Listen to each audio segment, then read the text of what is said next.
Մի անձայն գիշեր, մի այրի վերադառնում է ընտանեկան հին առանձնատուն, չկարծելով անգամ, թե ինչ է իրեն սպասում։ Ընդունելության փոխարեն նա գտնում է մութ միջանցքներ, կիսաբաց դռներ մի ծրագիր, իրեն սեփական պատմությունից հեռացնելու համար։ Բայց այն, ինչ թվում էր նրա վերջը, դառնում է մի հայտնության սկիզբ, որը կփոխի ամեն ինչ։ Եթե այս պատմությունը ձեզ հետաքրքրեց, մի մոռացեք բաժանորդագրվել մեր ալիքին, ասացեք, թե որ քաղաքից եք մեզ դիտում, մենք շարունակում ենք։ Խոստանում եմ, որ սա կլինի լավագույն պատմությունը, որը դուք երբեք կլսեք ձեր կյանքում։ Երեքշաբթի երեկոյան Երանում տեղացող մանր անձրը արծաթագույն շղարշ էր ստեղծում մեքենայի ապակիների վրա, որը դանդաղորեն բարձրանում էր Սարյան փողոցով, կենտրոն թաղամասում։ Ելենա Սարյանը պատուհանից դիտում էր դարավոր ծառերը, որոնք շրջապատում էին այդ բացառիկ ճանապարհը, դրանց սաղարթները պարում էին խոնավ քամու տակ, որը հայտարարում էր մեկ այլ փոթորիկի մասին։ 68 տարեկանում նա գիտեր այդ ճանապարհի յուրաքանչյուր կորը, յուրաքանչյուր վեհաշուկ դարպասը, յուրաքանչյուր բարձր պարիսպը, որը թաքցնում էր երանյան գործարարների ավանդական ընտանիքների առանձնատները։ Բայց այդ գիշեր նրա կրծքի մեջ այլ բան էր բաբախում։ Մի անհանգստություն, որը նա չէր կարող անվանել։ Վարորդը, պարոն Գորգը, վստահելի մի ծերունի, որը ծառայում էր ընտանիքին ավելի քան 20 տարի, հետի հայելուց նայեց զգույշ ձայնով հարցրեց, թե արդյոք նա կցանկանար, որ ինքը հայտնի ժամանման մասին։ Ելենան ձեռքի մեղմ շարժումով մերժեց։ Պետք չէր։ Ի վերջո, դա իր տունն էր։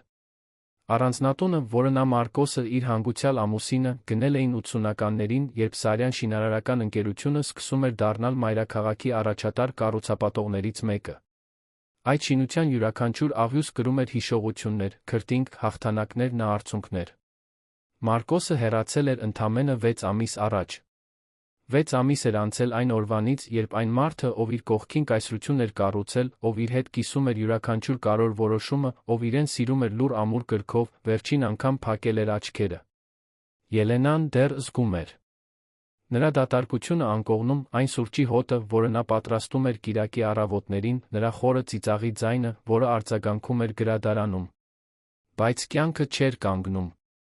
Եվ նա սովորել էր տասնամյակների ընթացքում բետոնից պողպատից երազանքներ կառուցելով, որ կանգնելը նշանակում է փլուզվել։ Մեքենան կանգ առավ էլեկտրոնային դարպասի դիմաց։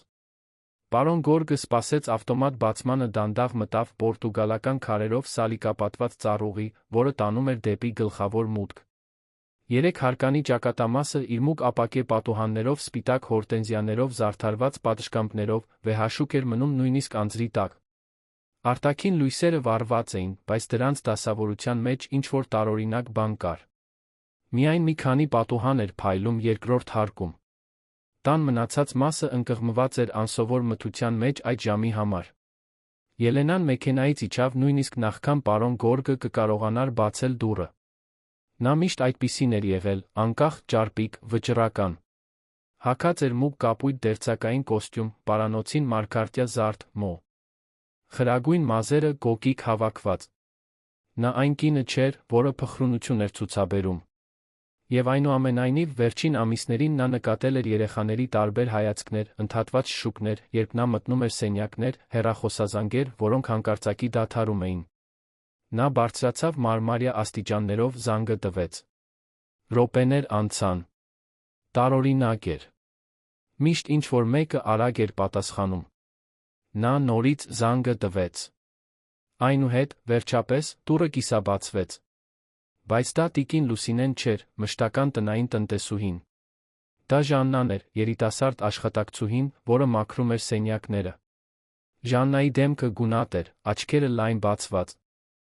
Նա Ելենային նայեց մի արտահայտությամբ, որը խառնում էր թեթացումը սարսափը։ Նախքան մայրապետը կկարողանար որևէ բան հարցնել, Ժաննան ցուցամատը դրեց շուրթերին, լռություն խնդրելով։ Այնուհետ, արագ շարժումով, նա Ելենային ներս քաշեց, զգուշորեն փակեց դուռը, խուսափելով ցանկացած աղմուկից։ Ելենան կնճռեց հոնքերը։ Ինչ էր կատարվում։ Ժաննան անսովոր ուժով բռնեց նրա թշշնջաց, այնքան ցածր, որ դժվարությամբ էր լս։ Ոում։ Տիկին Ելենա, դուք չպետք է այստեղ լինեիք։ Նրանք այսօր ձեզ չէին սպասում։ Ով չէր սպասում։ Ինչի՞ մասին ես խոսում։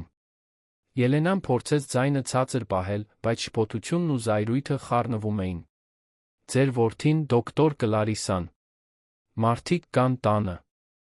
Նրանք գրասենյակում են փաստաբանների, բժիշկների հետ, չգիտեմ։ Դուք պետք է լսեք, թե ինչ են ասում նախքան ինքներդ ձեզ ցույց տալը։ Ելենան զգաց, թե ինչպես է սիրտը արագանում։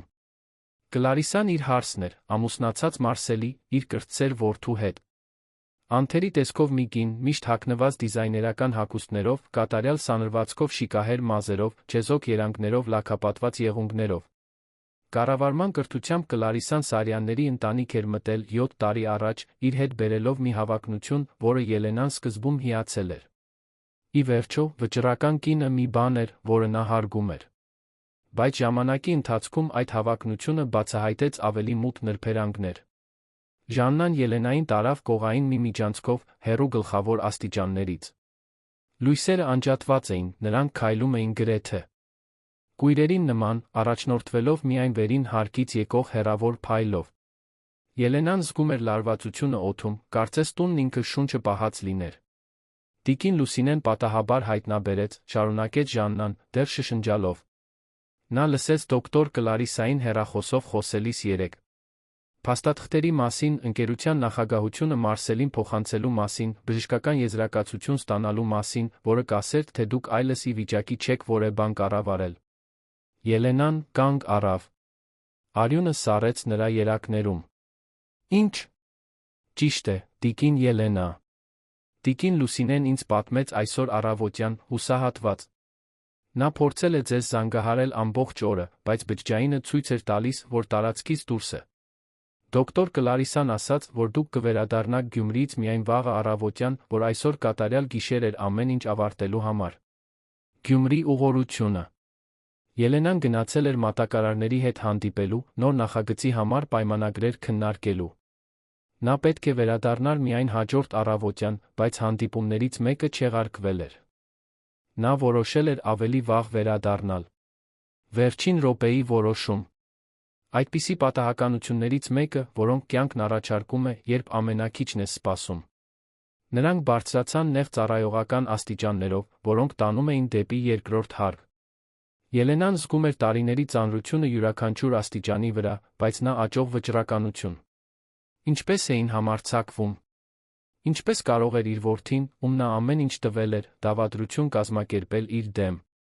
Վերին միջանցքում Ժաննան կանգ առավ փորագրված փայտե դռան դիմաց։ Դա Մարկոսի աշխատասենյակի կողային մուտքն էր։ Այն սենյակը, որը նա այդքան սիրում էր, որտեղ նա գիշերներ էր անցկացրել նախագծեր ուսումնասիրելով, գործարքներ կնքելով, ընկերության ապագայի մասին երազելով։ Հիմա այնտեղից խլացված ձայներ էին գալիս։ Ժաննան ականջը դրեց փայտին, ազդանշան տվեց Ելենային նույնն անելու։ Կլարիսայի ձայնը անսխալելի էր։ Ամուր, վերահսկվող, հաշվարկող։ Դոկտոր Մինասյան, դուք հաստատում եք, որ եզրակացությունը պատրաստ է։ Մենք պետք է այն ստորագրված լինի այսօր։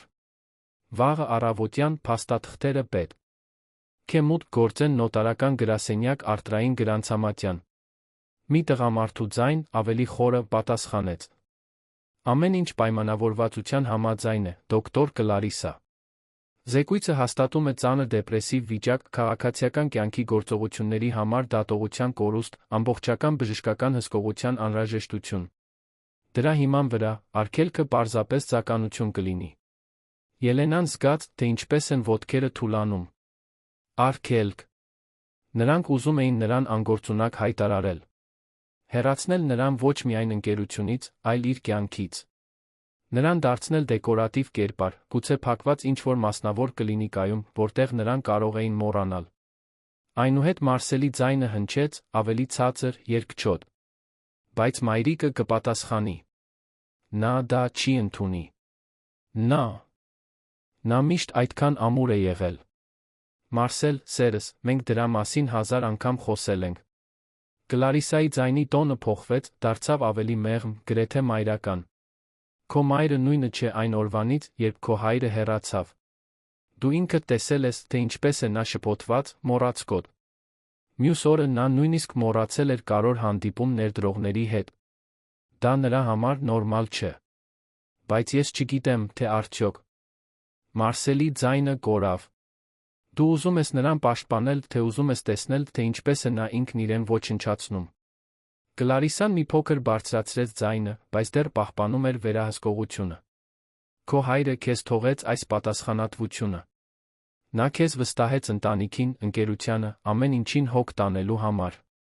Եվ հոգ տանելը երբեմն նշանակում է դժվար որոշումներ կայացնել։ Դու հիմա տան տղամարդն ես։ Պետք է այդպես էլ վարվես։ Լռություն։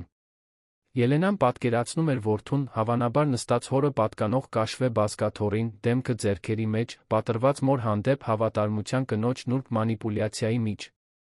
Մեկ այլ տղամարդ խոսեց, ավելի պաշտոնական ձայնով. «Պարոն Մարսել, նախագահության փոխանցման փաստաթղթերն արդեն պատրաստ են։ Պարզապես ձեր ստորագրությունը դոկտոր Կլարիսայի ստորագրությունը, որպես փոխնախագահ։ Վաղվանից Սարյան շինարարական ընկերությունը պաշտոնապես կլինի նոր ղեկավարության ներքո։ Տիկին Ելենան կշարունակի մնալ բաժնետեր, իհարկե, բայց առանց որոշում կայացնելու իրավունքի»։ Իսկ Բեատրիսին, հարցրեց Մարսելը, նշելով իր ավագ քրոջը։ Բեատրիսը 2 տարի է արտերկրում է, արագ պատասխանեց Կլարիսան։ Նա ընտրել է ակադեմիական կարիերան ընկերության փոխարեն։ Այլս ակտիվ կապ չունի բիզնեսի հետ։ Եվ եկեք խոստովանենք, նա երբեք իրական հետաքրքրություն չի ցուցաբերել շինարարական ընկերության նկատմամբ։ Միշտ ավելի շատ կապված է եղել մոր հետ էմոցիոնալ առումով, քան բիզնեսի։ Ելենան զգաց, թե ինչպես է բարկությունը եռում իր մեջ։ Բեատրիսը, իր ավագ դուստրը, Ֆրանսիայում էր, ճարտարապետության գծով հետդոկտորական ուսումնասիրություններ էր անում։ Նա փայլուն էր, զգայուն, վճռական։ Բայց հոր մահից հետո նա ընտրել էր ցավը հեռվից Մարսել, ընկղմվելով ակադեմիական աշխատանքի մեջ։ Նրանք շաբաթական զրուցում էին տեսազանգով, բայց Ելենան երբեք չէր նշել տանը նկատած տարօրինակ փոփոխությունները։ Նա չէր ուզում անհանգստացնել դստերը։ Ուրեմն որոշված է, եզրափակեց փաստաբանի ձայնը։ Վաղը առավոտյան 9-ին եղեք նոտարական գրասենյակում։ Ես կբերեմ ամբողջական փաստաթղթերը։ Դոկտոր Մինասյանը դրանից առաջ կտրամադրի բժշկական եզրակացությունը։ Եվ հետո մենք կսկսենք կամավոր հոսպիտալացման ընթացակարգերը։ Կամավորո՞ւմ, հարցրեց Մարսելը։ Թղթի վրա, դա կլինի կամավոր, սառնորեն բացատրեց Կլարիսան։ Ձեր մայրը կստորագրի փաստաթղթերը, հավատալով, որ գնում է սպա, հանգստի վայր։ Մի բան, որը մենք շատ սիրով մտահոգությամբ կառաջարկենք։ Նա ձեզ վստահում է, Մարսել։ Կընդունի։ Ելենան այլս չկարողացավ զսպվել։ Նա շրջվեց դեպի Ժաննան ամուր շշնջաց. Որտեղ է տիկին Լուսինեն։ Իր սենյակում է, սպասում է, պատասխանեց Ժաննան։ Գնա այնտեղ։ Ասա նրան, որ զանգահարի Բեատրիսին։ Հենց հիմա։ Կարոր չէ ժամային գոտին։ Պատմիր ամեն ինչ։ Բացարձակապես ամեն ինչ։ Եվ ասա, որ ինձ պետք է իմ աղջիկը այստեղ որքան հնարավոր է շուտ։ Ժաննան գլխով արեց, աչքերը լցված, անհետացավ միջանցքում։ Ելենան մնաց այնտեղ, դռանը հենված, լսելով այդ հրեշավոր հանդիպման յուրաքանչյուր բառը։ Լսելով, թե ինչպես էին նրանք ոչնչացնում իր ժառանգությունը, իր արժանապատվությունը, իր կյանքը։ Եվ լսելիս, ինչ-որ բան նրա ներսում նորից բոցավառվեց։ Դա կույր զայրույթ չէր։ Դա ավելի հզոր բան էր։ Դա այն ուժն էր, ով աղյուս առ աղյուս կայսրություն էր կառուցել, ով դիմագրավել էր տնտեսական ճգնաժամերին, կորպորատիվ խտրականությանը, բիզնեսի դավաճանություններին։ Դա Ելենա Սարյանի ուժն էր։ Եվ նրան այդքան հեշտ չէր ջնջելու։ Հանդիպումը ավարտվեց գաղտնիության խոստումներով, վերջնական պայմանավորվածություններով։ Ելենան լսեց դռանը մոտեցող քայլեր։ Արագորեն նահանջեց 2 հին պահարանների միջ եղած փոքրիկ բացվածքը, որոնք զարդարում էին միջանցքը։ Նա մնաց այնտեղ անշարժ, մինչ փաստաբանը ենթադրյալ բժիշկը դուրս էին գալիս աշխատասենյակից, Կլարիսայի ուղեկցությամբ դեպի գլխավոր աստիճանները։ Հիշեք, դոկտոր Մինասյան, ասում էր Կլարիսան իջնելիս, այդ եզրակացությունը հիմնարար է։ Այն պետք է անվիճելի լինի։ Մենք չենք կարող բաց թողնել բողոքարկումների կամ հարցերի համար։ Հանգիստ եղեք։ Ես տարիների փորձ ունեմ նման փաստաթղթերի հետ։ Արդեն օգնել եմ այլ ընտանիքների նուրբ իրավիճակներում։ Երբ տարիքն առաջ է գնում, այդ միջոցները անհրաժեշտ են ունեցվածքը պաշտպանելու համար։ Ելենան սեղմեց բռունցքները։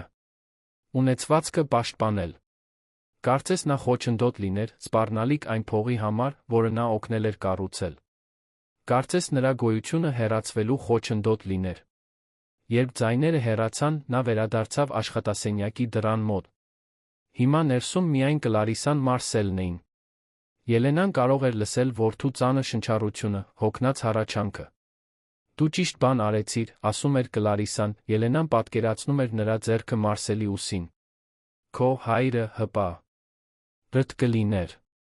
Դու պաշտպանում ես նրա ժառանգությունը»։ Արդյոք նա կլիներ։ Մարսելի ձայնը խեղդված էր։ Արդյոք հայրիկը դա կհավաներ։ Քո հայրը միշտ գործնական էր։ Նա այս ամենը կառուցեց, մտածելով ընտանիքի ապագայի մասին։ Եվ ապագան հիմա դու ես։ Քո մայրը ուներ իր ժամանակը։ Հիմա մեր հերթն է։ Ելենան փակեց աչքերը։ Խորը շունչ քաշեց։ Այնուհետ, մի հանգստությամբ, որը զարմացրեց նույնիսկ իրեն, բացեց դուռը։ Բռնակի պտտվելու ձայնը ստիպեց Կլարիսային Մարսելին կտրուկ շրջել գլուխները։ Հարսի դեմքի արտահայտությունը բացարձակ ցնցում էր, կարծես ուրվական տեսներ։ Մարսելը գունատվեց, ոտքի կանգնեց մի թռիչքով, գցելով սեղանին դրված որոշ թղթեր։ Մայրիկ, մենք դուք չպետք է։ Նա կակազեց, չկարողանալով ամբողջական նախադասություն կազմել։ Ելենան ամուր քայլերով մտավ աշխատասենյակ։ Դուռը փակեց իր հետից։ Քայլեց դեպի մահոքանի սեղանը, որտեղ Մարկոսն այդքան գիշեր էր անցկացրել, որտեղ որոշումներ էին կայացվել, որոնք փոխել էին քաղաքը, որտեղ երազանքները վերածվել էին երկնաքերերի։ Ինչ չպետք է անեի, Մարսել։ Չպետք է լինեի իմ սեփական տանը։ Թե չպետք է իմանայի, որ իմ սեփական որդին ծրագրում է ինձ հիվանդանոց ուղարկել գողանալ այն ամենը, ինչ ես կառուցել եմ։ Սենյակում տիրող լռությունը կտրող էր։ Կլարիսան արագ ապաքինվեց սկզբնական ցնցումից։ Նրա դեմքը ստացավ մտահոգության կեղծ դիմակ։ Տիկին Ելենա, դա այդպես չէ։ Մենք հենց քննարկում էինք ձեզ օգնելու ուղիները։ Դուք այդքան ծանրաբեռնված եք եղել, այդքան։ Մի համարձակվիր։ Ելենայի ձայնը կտրեց օդը սուր շեղբի պես։ Մի համարձակվիր ինձ հետ խոսել, կարծես շփոթված երեխա լինեմ կամ ծեր տիկին։ Ես լսել եմ այդ զզվելի հանդիպման յուրաքանչյուր բառը, յուրաքանչյուր սուդը, յուրաքանչյուր պիղծ ծրագիրը։ Մարսելը մեկ քայլ առաջ արեց, ձեռքերը մեկնած հաշտարար ժեստով։ Մայրիկ, թող բացատրեմ։ Դա այն չէ, ինչ թվում է։ Ուրեմն բացատրիր, որդիս։ Ելենան Մարսելին նայեց աչքերի մեջ, նա խուսափեց հայացքից։ Բացատրիր, թե ինչպես դու, ով իմ ծոցում կաթ կերավ, ում ես մեծացրի, կրթեցի, աջակցեցի կյանքիդ ամեն դժվար պահին, այստեղ դավադրություն ես կազմակերպում, ինձ կեղծ եզրակացությունների հիման վրա հոգեբուժարան փակելու համար։ Դա հոգեբուժարան չէ, դա հանգստի կլինիկա է, փորձեց միջամտել Կլարիսան, բայց Ելենան բացարձակապես անտեսեց նրան։ Նրա աչքերը մնում էին որդու վրա։ Մարսել, նայիր ինձ։ Նա ենթարկվեց, դժկամորեն։ Արցունքներն արդեն հոսում էին նրա դեմքով։ Քո հայրը հպարտ չէր լինի։ Քո հայրը կամաչեր։ Որովհետև նա ինձ ճանաչում էր։ Նա գիտեր, որ ես ի վիճակի եմ ինքնուրույն տանել այս ընկերությունը, եթե անհրաժեշտ լինի։ Ինչպես արեցի նրա կողքին 40 տարի շարունակ։ Մայրիկ, ես պարզապես ուզում էի։ Մարսելի ձայնը կտրվեց։ Ինչ էիր ուզում։ Տղամարդ լինել։ Վերահսկողություն ստանձնել։ Ելենան մեկ քայլ արեց դեպի նա։ Տղամարդը կերտվում է բնավորությամբ, ոչ թե դավաճանությամբ։ Քո հայրը տղամարդ էր, որովհետև կառուցելու արիություն ուներ, ոչ թե ոչնչացնելու։ Կլարիսան, զգալով, որ իրավիճակի վերահսկողությունը կորցնում է, փորձեց նոր մոտեցում։ Տիկին Ելենա, ամբողջ հարգանքով, դուք պետք է հասկանաք, որ տարիքը բերում է բնական սահմանափակումներ։ Ոչ ոք չի կասկածում ձեր պատմությանը կամ անցյալի կարողություններին։ Բայց ներկան պահանջում է։ Ներկան պահանջում է, որ ես լռեմ, մինչ դուք գողանում եք իմ ընկերությունը։ Ելենան վերջապես ուղիղ նայեց Հարսին։ Եվ այդ հայացքում տասնամյակների փորձ կար, հաղթած մարտեր, թերագնահատված կանայք, որոնք անպարտելի էին դարձել։ Դուք կարծում եք, որ ես չգիտեմ, թե ինչ եք դուք, Կլարիսա։ Կարծում եք, որ ես չեմ տեսնում։ Կլարիսան բացեց բերանը պատասխանելու համար, բայց Ելենան շարունակեց անողոք. Ես գիտեմ, թե որտեղից եք եկել։ Գիտեմ ձեր դժվար մանկության, այն դժվարությունների մասին, որոնց միջով անցել եք։ Եվ ես դա հիացել եմ, երբ դուք մտաք այս ընտանիք։ Հիացել եմ ձեր ուժով, ձեր վճռականությամբ ավելի լավ բան կառուցելու համար։ Բայց այն, ինչ դուք կառուցեցիք, բանտ էր ձեզ համար։ Բանտ, կառուցված ագահությունից, անվստահությունից։ Դուք ոչինչ չգիտեք իմ մասին, պատասխանեց Կլարիսան, առաջին անգամ նրա ձայնը դողաց։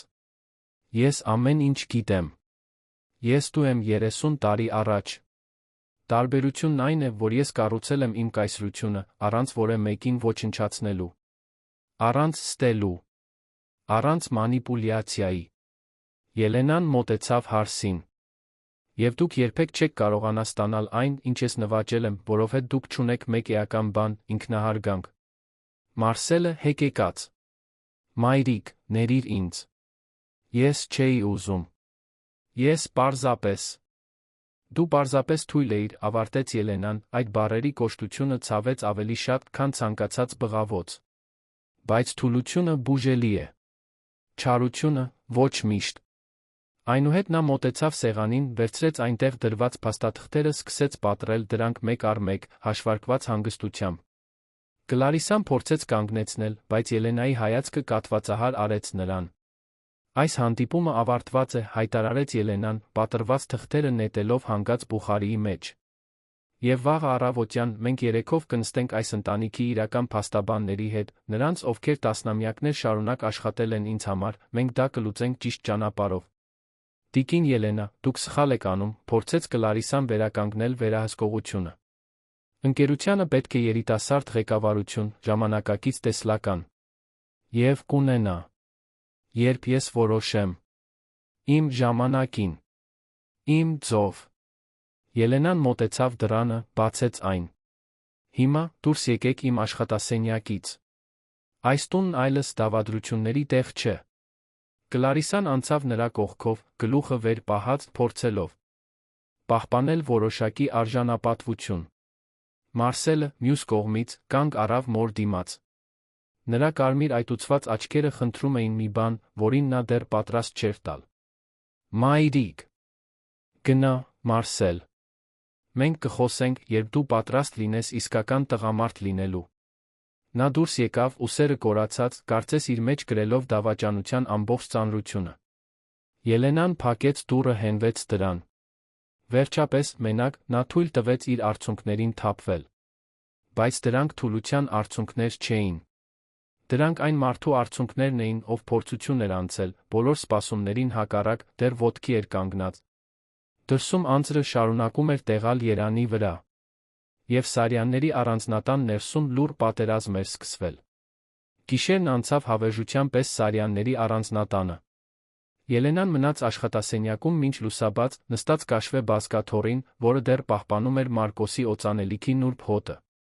Լայն պատուհանից նա դիտում էր, թե ինչպես են օրվա առաջին լույսերը ոսկեգույնով ներկում մանրակրկիտ խնամված այգիները, այն վարդի թփերը, որոնք նա այդքան սիրում էր, օճառաքարե շատրվանը, որտեղ ամեն առավոտ թռչուններ էին գալիս ջուր խմելու։ Որքան կարևոր որոշումներ էին կայացվել այդ սենյակում։ Որքան երազանքներ էին ծնվել այնտեղ։ Բայց հիմա ամեն ինչ կարծես թե պղծված էր դավաճանությամբ։ Դուռը զգուշորեն բացվեց։ Դա տիկին Լուսինեն էր, տաք սուրճի, թարմ հացի կտրատած մրգերի սկուտեղով։ Տնային տնտեսուհին 70-ից ավելի տարեկան էր, լրիվ սպիտակ մազերը հավաքված ցածր կոկի մեջ, դեմքը ժամանակի հետքերով, բայց լուսավորված բարի աչքերով։ Նա ծառայում էր ընտանիքին դեռ Մարսելի ծնունդից առաջ, նա ավելին էր, քան աշխատակցուհի, նա այդ տան պատմության մի մասն էր։ Տիկին Ելենա, դուք բնավ չեք քնել, ասաց Լուսինեն, սկուտեղը կողային սեղանին դնելով։ Պետք է ուտել, ուժերը պահպանել։ Ելենան հոգնած ժպտաց։ Կարողացաք խոսել Բեատրիսի հետ։ Այո, կարողացա։ Ժաննան նրան զանգահարեց մոտավորապես առավոտյան 3-ին այստեղ, որը Ֆրանսիայում երեկոյան 8-ն էր։ Աղջիկը հուսահատվեց։ Ասաց, որ կփորձի այսօր դեռ թռիչք վերցնել։ Գուցե վաղը առավոտյան հասնի։ Ելենան պահի թեթացում զգաց։ Բեատրիսը։ Իր ավագ դուստրը 34 տարեկան միշտ եղել էր իր էմոցիոնալ ապաստանը։ Հոր մահից հետո Բեատրիսը ցավի մեջ ընկղմվել էր եղբորից տարբեր կերպ։ Մինչ Մարսելը փորձում էր ուժեղ ելալ, ստանձնելով գուցե իր համար չափազանց մեծ պատասխանատվություններ, Բեատրիսը ընտրել էր աշխարհագրական հեռավորությունը, կորստի վերամշակմանց։ Բայց մայրն ու դուստրը պահպանում էին խորը կապ, երկար զրույցներ տեսազանգով, քնքուշ հաղորդագրություններ, անսասան համերաշխություն։ Իսկ նրանք, հարցրեց Ելենան, նկատի ունենալով Մարսելին Կլարիսային։ Իրենց սենյակում են։ Գիշերվա ընթացքում վեճ լսեցի։ Մարսելը լաց էր լինում։ Դոկտոր Կլարիսան փորձում էր նրան հանգստացնել, բայց նրա ձայնը տարբեր էր, ավելի վերահսկվող, քան սովորաբար։ Ելենան վերցրեց սուրճի բաժակը, մոտեցրեց շուրթերին։ Տաք հեղուկը իջավ կոկորդով, բերելով անցողիկ հարմարավետություն։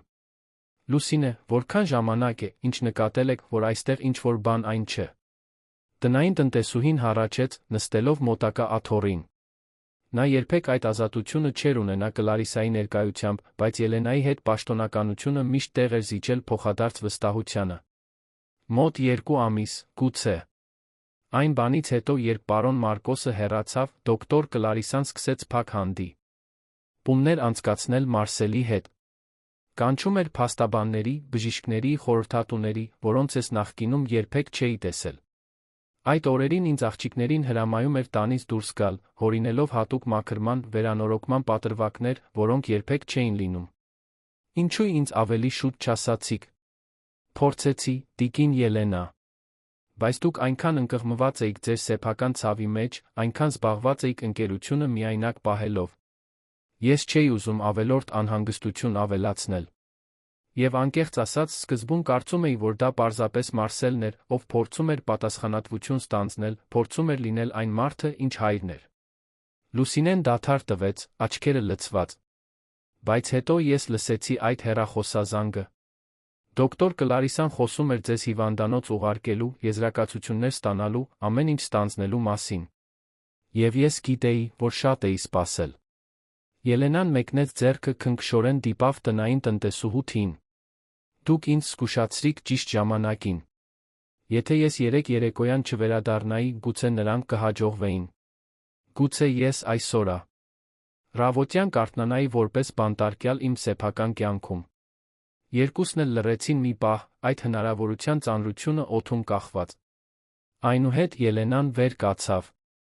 Նա արդեն 56 տարեկան էր, երբ Մարկոսը նրան ամուսնության առաջարկ արեց, տարիների բիզնես համագործակցությունից հետո։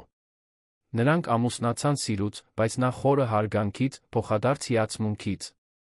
Միասին, նրանք փոքր շինարարական ընկերությունը վերածեցին երկրի ամենամեծ կառուցապատողներից մեկի։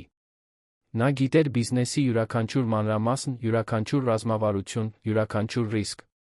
Նա այն կինը չէր, որը կախված էր ամուսնուց գոյություն ունենալու համար։ Նա այն կինն էր, ով ընտրել էր կայսրություն կիսել, ոչ թե այն նվեր ստանալ։ Ես կգնամ լոգանք կընդունեմ, կպատրաստվեմ, հայտարարեց Ելենան։ Հետո, պետք է գնամ կենտրոնական գրասենյակ։ Պետք է համոզվեմ, որ վերջին ամիսներին իմ իմացությունից դուրս ոչինչ չի փոխվել։ Ուզում եք, որ Մարսելին տեղեկացնեմ։ Ոչ։ Ուզում եմ, որ նա ինքը գա ինձ մոտ, երբ պատրաստ լինի։ Եթե երբ է պատրաստ լինի։ Ելենան բարձրա ցավ դեպի գլխավոր ննջասենյակը, այն, որը նա կիսել էր Մարկոսի հետ այդքան տարիներ։ Թագավորական չափի մահճակալը դեռ անթերի դասավորված էր, ինչպես միշտ։ Նա այլս այնտեղ չէր քնում։ Նրա մահից հետո նա տեղափոխվել էր հյուրասենյակներից մեկը, չկարողանալով դիմակայել այդ դատարկ ներքնակի ընդարձակությանը։ Բայց նրա հագուստները, նրա իրերը, ամեն ինչ դեռ այնտեղ էր։ Նա երկար լոգանք ընդունեց, թույլ տալով տաք ջրին լվանալ կուտակված լարվածությունից մի մասը։ Ընտրեց կապարագույն երանգի հատուկ կարված կոստյում, միջին կրունկներով կոշիկներ, նուրբ արծաթյա ականջողեր։ Մազերը հավաքեց էլեգանտ սանրվածքով, դրեց նուրբ, բայց անթերի դիմահարդարում։ Երբ նա նայեց հայելու մեջ, տեսավ այն կնոջը, ով միշտ եղել էր վճռական, էլեգանտ, անողոք, երբ անհրաժեշտ էր։ Նա իջավ աստիճաններով, անցնելով հյուրասենյակով, գտավ Մարսելին։ Նա նստած էր բեժ գույնի սպիտակեղենե բազմոցին, ինքն իրեն կորացած, ձեռքերը ծածկում էին դեմքը։ Հագած էր մուգ խալաթ, մազերը խառնված, մորուքը չսափրված։ Թվում էր, թե մեկ գիշերում 10 տարով ծերացել էր։ Ելենան կանգ առավ դռանում։ Ոտ։ Նրա մի մասը ուզում էր գրկել նրան, մխիթարել, ինչպես անում էր, երբ նա երեխա էր դպրոցից վերադառնում էր լացելով, քանի որ այլ տղաներ նրան ծաղրում էին։ Բայց մյուս մասը, այն մասը, որը դավաճանվել էր, մնում էր ամուր։ Մայրիկ, Մարսելը բարձրացրեց գլուխը, զգալով նրա ներկայությունը։ Նրա աչքերը այտուցված էին, կարմիր։ Ես պետք է խոսեմ ձեզ հետ։ Ուրեմն խոսիր։ Նա վեր կացավ, երկչոտ։ Ես գիտեմ, որ իմ արածի համար արդարացում չկա։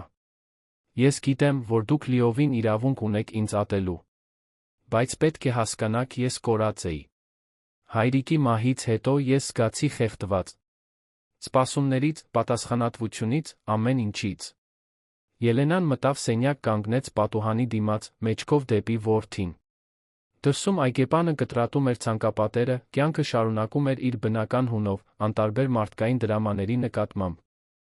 Եվ դու կարծեցիր, որ լուծումը ինձ փակելն էր, հարցրեց նա, ձայնը վերահսկվող, բայց կտրուկ։ Դա իմ սկզբնական գաղափարը չէր, մրմնջաց Մարսելը։ Դա Կլարիսան էր, ով։ Ելենան կտրուկ շրջվեց։ Ոչ։ Մի համարձակվիր ամբողջ մեղքը նրա վրա բարթել։ Դու մեծահասակ տղամարդ ես, Մարսել։ Դու ձայն ունես, ընտրության ուժ ունես։ Դու ընտրեցիր հավատալ նրա ստերին։ Դու ընտրեցիր ստորագրել այդ թղթերը։ Դու ընտրեցիր հրավիրել այդ շարլատան բժիշկներին իմ տուն։ Ես գիտեմ, նա բարձրացրեց ձայնը, հուսահատված։ Ես գիտեմ, որ թույլ էի։ Բայց Կլարիսան։ Նա շատ համոզիչ է։ Նա խոսում է այնպես, որ ամեն ինչ տրամաբանական, անհրաժեշտ է թվում։ Կարծես մենք պաշտպանում էինք ձեզ։ Պաշտպանում։ Ելենան դառը ծիծաղեց։ Մարսել, ես այս ընկերությունը կառուցել եմ քո ծնվելուց առաջ։ Ես դիմագրավել եմ ճգնաժամերի, որոնք գրեթե մեզ սնանկացրել էին։ Ես գոյատել եմ խտրականությանը, նախապաշարմունքներին, մրցակիցներին, ովքեր փորձել են մեզ ոչնչացնել։ Եվ դու կարծում ես, որ ինձ պաշտպանություն է պետք իմ սեփական կարողությունից։ Նա գլուխը կախեց։ Դուք ճիշտ եք։ Միշտ ճիշտ եք։ Խոսքը ճիշտ լինելու մասին չէ, Ելենան մոտեցավ որդուն։ Խոսքը հարգանքի մասին է։ Քո հայրը հարգում էր ինձ, Մարսել։ Նույնիսկ երբ մենք տարաձայնություններ ունեինք, նույնիսկ երբ սխալվում էինք, հարգանք կար։ Եվ ես նույնը սպասում էի քեզանից։ Կլարիսան ասաց, որ դա իմ բարօրության համար էր։ Որ ես պետք է ստանձնեի իմ տեղը որպես ընտանիքի տղամարդ։ Ընտանիքի տղամարդ, կրկնեց Ելենան, մտածկոտ։ Քո հայրը երբեք կարիք չուներ, որ որևէ մեկը նրան ստիպեր իրեն տղամարդ զգալ։ Նա պարզապես այդպիսին էր։ Որովհետև տղամարդը ինելը վերահսկելու, տիրելու կամ ուրիշներին թերագնահատելու մասին չէ։ Դա ամբողջականության մասին է։ Այդ պահին Կլարիսան իջավ աստիճաններով։ Ի տարբերություն իր խճճված ամուսնու, նա կատարյալ հագնված էր։ Զգեստ, մազերը բարձր հավաքված պոչով, անթերի դիմահարդարում։ Բայց նրա աչքերում ինչ-որ տարբեր բան կար։ Մի կոշտություն, մի սառնություն, որն այլս չէր քողարկվում։ Տիկին Ելենա, նա ողջունեց կեղծ խոնարհումով։ Կարծում էի, որ արդեն գրասենյակում եք, գործերով զբաղված։ Ես զբաղված եմ նրանով, ինչն իսկապես կարևոր է, պատասխանեց Ելենան։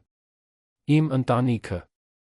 Կլարիսան ժպտաց, բայց ժպիտը չհասավ աչքերին։ Ընտանիքը հետաքրքիր հասկացություն է։ Երբեմն ընտանիքը պաշտպանելը նշանակում է ոչ հանրաճանաչ որոշումներ կայացնել։ Կամ գուցե, պատասխանեց Ելենան, ընտանիքը պաշտպանելը նշանակում է պարզել, թե ով է իրականում դրա մասը։ Տիրող լռությունը լարված էր։ Մարսելը նայում էր մեկին, մյուսին, կարծես կորած տղա լիներ երկու հակադիր ուժերի մեջ։ Կլարիսան մեկ քայլ առաջ արեց, գլուխը վեր պահած։ Դուք գուցե կանխեցիք մեր ծրագրը։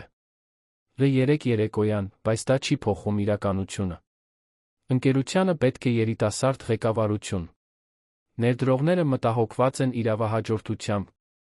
Աշխատակիցները շշնջում են ապագայի մասին։ Դուք կարող եք փայլուն լինել, բայց հավերժական չեք։ Ոչ ոք հավերժական չէ, Կլարիսա։ Բայց քանի դեռ ես ողջ եմ մտածող, ոչ ոք չի գողանա այն, ինչ ես կառուցել եմ։ Գողանալ։ Կլարիսան կարճ ծիծաղեց։ Մարսելը ձեր որդին է։ Նա իրավունք ունի այն ամենին, ինչ դուք կառուցել եք։ Ունի։ Եվ նա կստանա ճիշտ ժամանակին, ճիշտ ձով։ Ոչ թե դավաճանության ստերի միջոցով։ Կլարիսան խաչաձեց ձեռքերը։ Դուք գիտեք, ես իսկապես հիանում էի ձեզանով, երբ մտա այս ընտանիք։ Ձեզ օրինակ էի համարում։ Բայց ժամանակի ընթացքում ես մի բան նկատեցի։ Դուք երբեք իրականում չեք ընդունել, որ ուրիշները կարող են լինել նույնքան ընդունակ, որքան դուք։ Բեատրիսը փախավ Ֆրանսիա, որովհետև չէր կարողանում ապրել ձեր ստվերի տակ։ Իսկ Մարսելը։ Դե, Մարսելը միշտ այն որդին էր, ով երբեք բավականաչափ լավ չէր լինի։ Մի համարձակվիր խոսել իմ դստեր մասին, Ելենան առաջ շարժվեց, ձայնը ցածր վտանգավոր։ Եվ մի արտացոլիր քո անվստահությունները իմ երեխաների հարաբերությունների վրա։ Անվստահություններ։ Կլարիսան նորից ծիծաղեց, բայց հիստերիկ երանգ կար։ Ես ներքից եմ եկել, տիկին Ելենա։ Ես գիտեմ, թե ինչ է պայքարել յուրաքանչյուր փշրանքի համար։ Եվ երբ վերջապես տեղ նվաճեցի այս ընտանիքում, պարզեցի, որ երբեք իսկապես չեմ ընդունվի։ Որովհետև ես Բեատրիսը չեմ, կատարյալ դուստրը։ Ես Սարյանների ժառանգության շարունակությունը չեմ։ Ես օտարն եմ։ Ելենան նոր ուշադրությամբ դիտեց հարսին։ Ահա, վերջապես, ճշմարտությունը։ Ամբողջ հավակնության տակ, ամբողջ մանիպուլյացիայի տակ, խորապես անվստահ կին կար։ Մի կին, ով վերահսկողությունը շփոթում էր պատկանելության, իշխանությունը, սիրո հետ։ Կլարիսա, խոսեց Ելենան, նրա ձայնը զարմանալիորեն մեղմացավ։ Դուք մի բանում ճիշտ եք։ Դուք եկել եք դժվար պայմաններից։ Եվ ես դրան հիանում եմ։ Հիանում եմ ձեր ուժով, ձեր վճռական ուությամբ։ Բայց դուք մեկ հիմնարար սխալ եք թույլ տվել։ Հավատացել եք, որ պետք է ոչնչացնել կառուցելու համար։ Որ պետք է ինձ ջնջել, գոյություն ունենալու համար։ Որովհետև դա ճիշտ է, պնդեց Կլարիսան, առաջին անգամ նրա ձայնում խոցելիություն կար։ Այս ընտանիքում տեղ չկա նրանց համար, ովքեր Սարյանի արյունից չեն։ Ուրեմն դուք պետք է պայքարեիք այդ տարածքը ստեղծելու համար, ոչ թե իմը գողանալու։ Մարսելը, ով մինչ այդ լուռ էր մնացել, վերջապես խոսեց։ Կլարիսա, գուցե մայրիկը ճիշտ է։ Գուցե մենք։ Նա դադար տվեց, փնտրելով ճիշտ բառերը։ Գուցե մենք չափազանց հեռու ենք գնացել։ Կլարիսան շրջվեց դեպի նա, վերահսկողության դիմակը վերջապես ճաքեց։ Չափազանց հեռո՞ւ։ Մարսել, այն ամենը, ինչ ես արեցի, յուրաքանչյուր ծրագիր, յուրաքանչյուր սուտ, քեզ համար էր։ Որպեսզի դու կարողանայիր ունենալ այն, ինչին արժանի ես։ Բայց ես այդպես չեմ արժանի, շնջաց Մարսելը, նրա ձայնում նոր պարզություն կար։ Ոչ այս կերպ։ Դու նրան ես ընտրում։ Կլարիսայի ձայնը մեկ օկտավա բարձրացավ։ Այն ամենից հետո, ինչ ես արեցի քեզ համար։ Այն բանից հետո, երբ քեզ աջակցեցի, երբ ոչ ոք այլս քեզ չէր հավատում։ Նա իմ մայրն է, պատասխանեց Մարսելը, արցունքները նորից հոսեցին նրա դեմքով։ Եվ ես նրան դավաճանեցի։ Բայց չեմ շարունակի դավաճանել։ Կլարիսան ամուսնուն նայեց, կարծես նա օտար լիներ։ Այնուհետ շրջվեց դեպի Ելենան։ Դուք հաղթեցիք, ուրեմն։ Շնորհավորում եմ։ Շարունակում եք մնալ ձեր փոքրիկ թագավորության թագուհին։ Բայց մի բան իմացեք։ Այս հաղթանակը թանկ կարժենա։ Որովհետև քանի դեռ դուք այստեղ եք, ամեն ինչ ղեկավարելով, ձեր որդին կշարունակի լինել հենց դա, որդի։ Երբեք տղամարդ։ Երբեք առաջնորդ։ Միշտ մեծ Ելենա Սարյանի ստվերը։ Դուրս եկեք իմ տնից, հրամայեց Ելենան, նրա ձայնում բարկություն չկար, միայն անսասան ամրություն։ Հաճույքով։ Կլարիսան քայլեց դեպի աստիճանները, բայց կանգ առավ առաջին աստիճանին։ Բայց սա չի ավարտվել։ Դուք կտեսնեք։ Նա վեր բարձրացավ վազելով, րոպեներ անց նրանք լսեցին դռների թակոցներ, դարակների բացվելու ձայներ։ Կլարիսան ուղեբեռ էր հավաքում։ Մարսելը նորից ընկղմվեց բազմոցի մեջ, ձեռքերը դողում էին։ Մայրիկ, ես չգիտեմ ինչ ասել։ Ելենան նստեց որդու կողքին։ Առաջին անգամ դավադրության բացահայտումից հետո նա դիպավ նրան։ Ձեռքը դրեց նրա ձեռքին։ Դուք ճշմարտությունն եք ասում։ Միայն դա։ Ճշմարտությունը, թե ինչու արեցիք այն, ինչ արեցիք։ Ճշմարտությունը, թե ով եք ուզում լինել։ Ես ուզում եմ լինել հայրիկի պես։ Բայց չգիտեմ, թե արդյոք կկարողանամ։ Քո հայրը նույնպես կասկածում էր իրեն, բացահայտեց Ելենան, զարմացնելով Մարսելին։ Երբ մենք սկսեցինք ընկերությունը, նա այնքան էր վախենում ձախողվելուց։ Բայց նա մի կարևոր բան սովորեց։ Քաջությունը վախի բացակայությունը չէ։ Դա վախի չնայած ճիշտը անելն է։ Իսկ եթե ես չիմանամ, թե որն է ճիշտը, ուրեմն հարցնում ես։ Խորհուրդ ես փնտրում։ Սովորում ես։ Ելենան սեղմեց որդու ձեռքը։ Բայց դու չես ստում։ Երբեք։ Նրանք մնացին այնտեղ, կողք կողքի, մինչ արը լիովին բարձրանում էր Երանի երկնքում։ Կլարիսան 1 ժամ անց իջավ 2 մեծ ճամփրուկներով։ Նա չնայեց ոչ մեկին։ Պարզապես տաքսի կանչեց հեռացավ, դուռը փակելով իր հետից մի արձագանքով, որը կարծես թե անցավ ամբողջ առանձնատունը։ Մարսելը հեկեկաց։ Ես սիրում էի նրան։ Դեռ սիրում եմ։ Ես գիտեմ, Ելենան գրկեց նրան, նա հարմարվեց նրա ուսին, ինչպես անում էր մանուկ ժամանակ։ Բայց երբեմն սերը բավարար չէ։ Երբեմն մենք պետք է սիրենք սահմաններով, ճշմարտությամբ։ Ինչպես եմ դա շտկելու։ 1 օրը 1 անգամ։ 1 ճիշտ ընտրությունը 1 անգամ։ Այդ կեսօրին Ելենան գնաց Սարյան շինարարական ընկերության կենտրոնական գրասենյակ, ապակե պողպատե շենք Մաշտոցի պողոտայի սրտում։ Նրա աշխատակիցները նրան ողջունեցին անկեղծ հարգանքով, ոմանք զարմացած, որ նրա տեսնում էին այնտեղ չնախատեսված օրը։ Նա ուղիղ գնաց նախագահի սենյակ, փակեց դուռը, ժամեր անցկացրեց փաստաթղթերը, պայմանագրերը, վերջին ամիսների ֆինանսական շարժերը վերանայելով։ Եվ ինչ-որ բան գտավ։ Ֆոնդերի նուրբ փոխանցումներ, նախատեսված հանդիպումներ, որոնք նա չէր թույլատրել, միաձուլման առաջարկներ, որոնք երբեք չէին անցել նրա հաստատումը։ Կլարիսան Մարսելը սկսել էին քայլեր անել ամիսներ առաջ, հող նախապատրաստելով լուր հեղաշրջման համար։ Ելենան վերցրեց հեռախոսը, զանգահարեց դոկտոր Ալֆրեդ Ղազարյանին, ընտանիքի փաստաբանին 90-ականներից, սպիտակ մազերով անսասան ամբողջականությամբ մի մարդու։ Դոկտոր Ալֆրեդ, ինձ պետք է, որ դուք վաղը առավոտյան գաք իմ գրասենյակ։ Եվ բերեք ամեն ինչ, կորպորատիվ պայմանագրեր, գտակ, լիազորագրեր, ամեն ինչ կապված իրավահաջորդության ընկերության կառավարման հետ։ Փաստաբանի խորը ձայնը մտահոգություն էր արտահայտում։ Ինչ որ բան պատահել է, տիկին Ելենա։ Հեղաշրջման փորձ է եղել։ Եվ ես կապահովեմ, որ դա այլս երբեք տեղի չունենա։ Երբ երեկոյան տուն վերադարձավ, Մարսելին գտավ գում նստած, նայելով քարե շատրվանին։ Նա նստեց նրա կողքին։ Նրանք լուռ մնացին երկար րոպեներ, լսելով ջրի ձայնը, գիշերվա համար հավաքվող թռչունների երգը։ Մայրիկ, ինչպե՞ս եք անում, վերջապես հարցրեց Մարսելը։ Ինչ եմ անում։ Այդքան ուժեղ լինելու համար։ Երբեք չտատանվելու համար։ Ելենան տխուր ժպտաց։ Ես անընդհատ տատանվում եմ, որդիս։ Բայց տատանվում եմ հայացքներից հեռու։ Լաց եմ լինում, լոգարանում։ Բղավում եմ մեքենայի ներսում։ Վախենում եմ գիշերվա խորքում։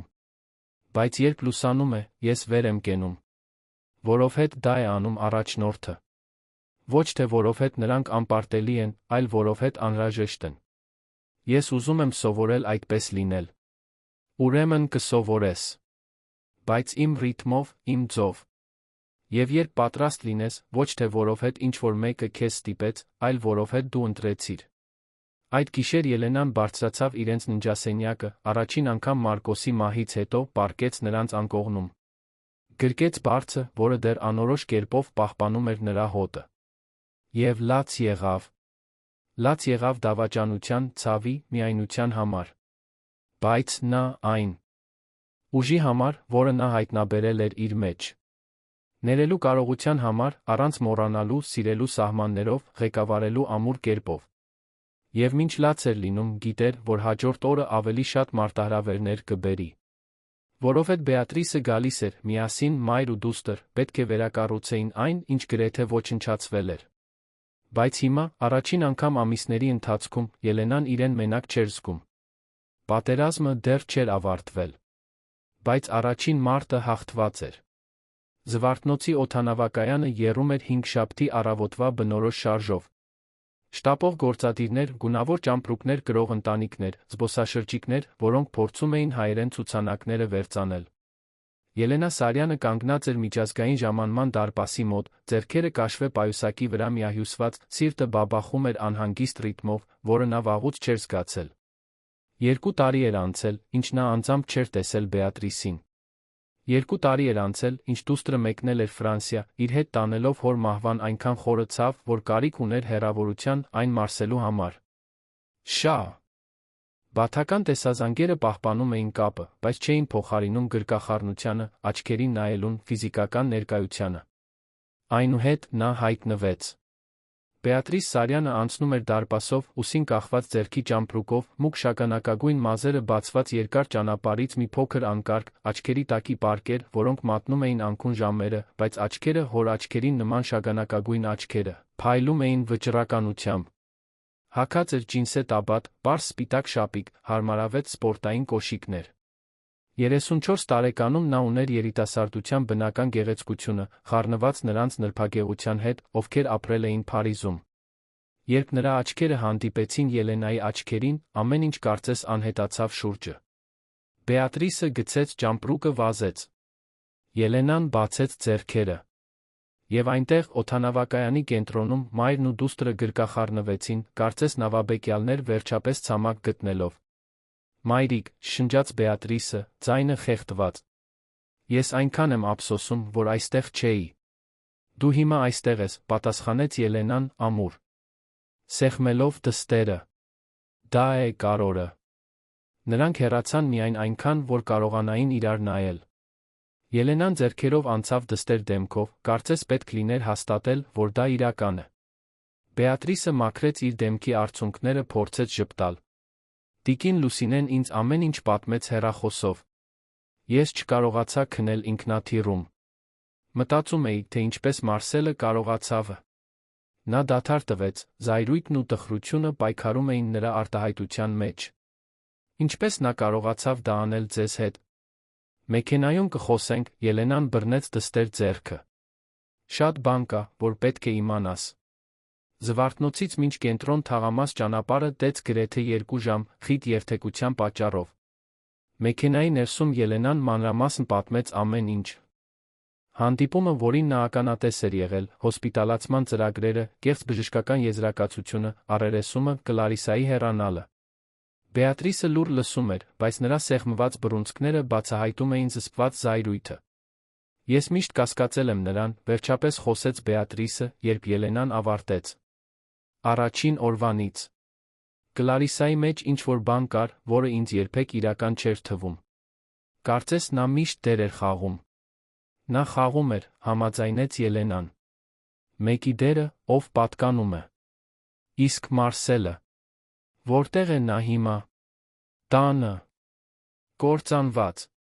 Կլարիսայի հեռանալուց հետո նա հազիվ է սենյակից դուրս գալիս։ Փորձում է խոսել ինձ հետ, ներողություն խնդրել, բայց բառերը միշտ ձախողվում են։ Բեատրիսը նայեց պատուհանից, դիտելով Երանը, որն անցնում էր իր հայտնի քաոսային գեղեցկությամբ։ Իմ մի մասը ուզում է բղավել նրա վրա, թափահարել նրան, հարցնել, թե ինչպես նա կարողացավ այդքան հիմար լինել։ Բայց մյուս մասը պարզապես խղճում է։ Որովհետև ես գիտեմ, թե ինչպիսին է Կլարիսան մանիպուլյատիվ։ Եվ ես գիտեմ, թե ինչպես Մարսելը միշտ խոցելի է եղել։ Նա քեզ կարիք ունի, մեղմորեն ասաց Ելենան։ Կարիք ունի քրոջը, ով միշտ հոգ է տարել նրա մասին։ Չգիտեմ, թե պատրաստ եմ դրան, մայրիկ։ Ոչ ոք պատրաստ չէ ներելու, քանի դեռ պետք չէ ընտրություն կատարել։ Երբ նրանք հասան առանձնատուն, Մարսելը նստած էր մուտքի աստիճաններին, կարծես սպասում էր։ Մեքենայի մոտենալը տեսնելով, նա վեր կացավ, երկչոտ։ Երբ Բեատրիսը իջավ, եղբայրն ու քույրը երկար վայրկյաններ նայեցին իրար։ Բեատրիսը առաջինը շարժվեց։ Նա չվազեց դեպի նա, չժպտաց։ Պարզապես ամուր քայլերով մոտեցավ, կանգ առավ եղբոր դիմաց, ապտակեց նրան։ Ձայնը արձագանքեց լուռ այգում։ Մարսելը չարձագանքեց, պարզապես ընդունեց։ Արցունքներն արդեն հոսում էին նրա դեմքով։ Ինչպես ես համարձակվում, շնջաց Բեատրիսը, ձայնը ցածր, բայց հուզական։ Մեր մայրը։ Այն կինը, ով մեզ մեծացրեց, ով կառուցեց այն ամենը, ինչ մենք ունենք։ Եվ դու փորձեցիր նրան փակել։ Բիա, ես։ Նրա ձայնը խեղդված էր։ Մի կանչիր ինձ այդպես։ Դու արժանի չես ինձ մանկության մականունով կանչելու։ Բեատրիսը մեկ քայլ հետ արեց։ Դու գիտես, թե ինչ պետք է անեի, որ այստեղ լինեի։ Իմ հետազոտությունը կիսատ թողնել, շտապ թռիչք վերցնել, ամիսների խնայողությունները ծախսել։ Ամեն ինչ, որովհետև իմ եղբայրը, ում ես օգնեցի մեծացնել, երբ մայրիկն ու հայրիկը մինչ ուշ էին աշխատում, որոշեց դավաճան դառնալ։ Ներողություն, հեկեկաց Մարսելը։ Ներողություն, Բիա։ Ես թույլ էի։ Ես թույլ տվեցի, որ նա ինձ մանիպուլյացիայի ենթարկի։ Նա քեզ չի մանիպուլյացիայի ենթարկել։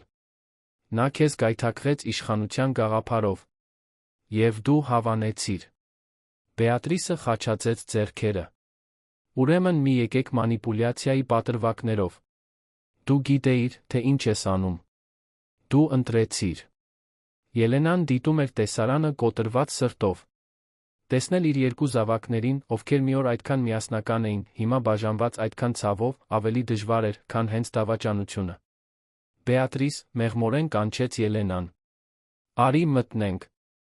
Մենք երեքով պետք է խոսենք։ Դուստրը հնազանդվ։ Բայց ոչ առանց եղբորը վերջին կտրուկ հայացք նետելու։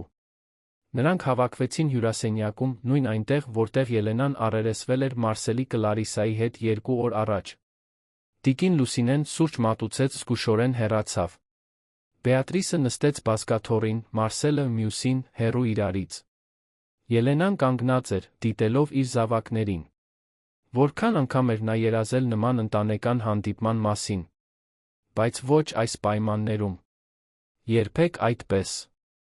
Դուք երկուստ էլ այն ամենն եք, ինչ ես ունեմ, սկսեց Ելենան, նրա ձայնը մի փոքր դողում էր։ Հորդ մահից հետո դուք դարձաք ոչ միայն իմ զավակները, այլ իմ նպատակը։ Եվ ձեզ այդպես կործանված տեսնելը, այդպես հեռացած, ավելի վատ է, քան ցանկացած դավաճանություն, որը ես կարող էի կրել։ Մայրիկ, ես երբեք չէի ուզում ձեզ ցավեցնել, մրմնջաց Մարսելը։ Ես պարզապես։ Ես այնքան կորած էի առանց հայրիկի։ Եվ Կլարիսան այնտեղ էր, ասելով, որ ինձ հասկանում է, որ կօգնի ինձ ուժեղ լինել։ Բայց ուժեղ լինելու համար դու պետք է ոչնչացնեիր մեր մորը, պատասխանեց Բեատրիսը, ձայնը թթու։ Ինչ տրամաբանություն է դա։ Տրամաբանություն չկար։ Ոչինչ տրամաբանություն չուներ հայրիկի մահից հետո։ Մարսելը վերջապես բարձրացրեց գլուխը, նայելով քրոջը։ Դու փախար, Բիա։ Գնացիր Ֆրանսիա, ընկղմվեցիր աշխատանքի մեջ, հեռացար ամեն ինչից։ Ես այդ շքեղությունը չունեի։ Ես պետք է մնայի, ստանձնեի ընկերությունը, զբաղվեի սպասումներով։ Եվ ես պատրաստ չէի։ Ոչ ոք պատրաստ չէր, պատասխանեց Բեատրիսը, բայց նրա ձայնն արդեն ավելի քիչ կոշտ էր։ Ես փախա, որովհետև չգիտեի, թե ինչպես մնալ։ Որովհետև այս տան յուրաքանչյուր սենյակ նրան էր հիշեցնում ինձ։ Որովհետև ես բավականաչափ ուժեղ չէի դիմակայելու դատարկությանը։ Բայց ես երբեք չէի փորձի վնասել մորը։ Որովհետև դու ինձանից լավն ես։ Միշտ եղել ես։ Ոչ, ամուր միջամտեց Ելենան։ Այստեղ լավ կամ վատ չկա։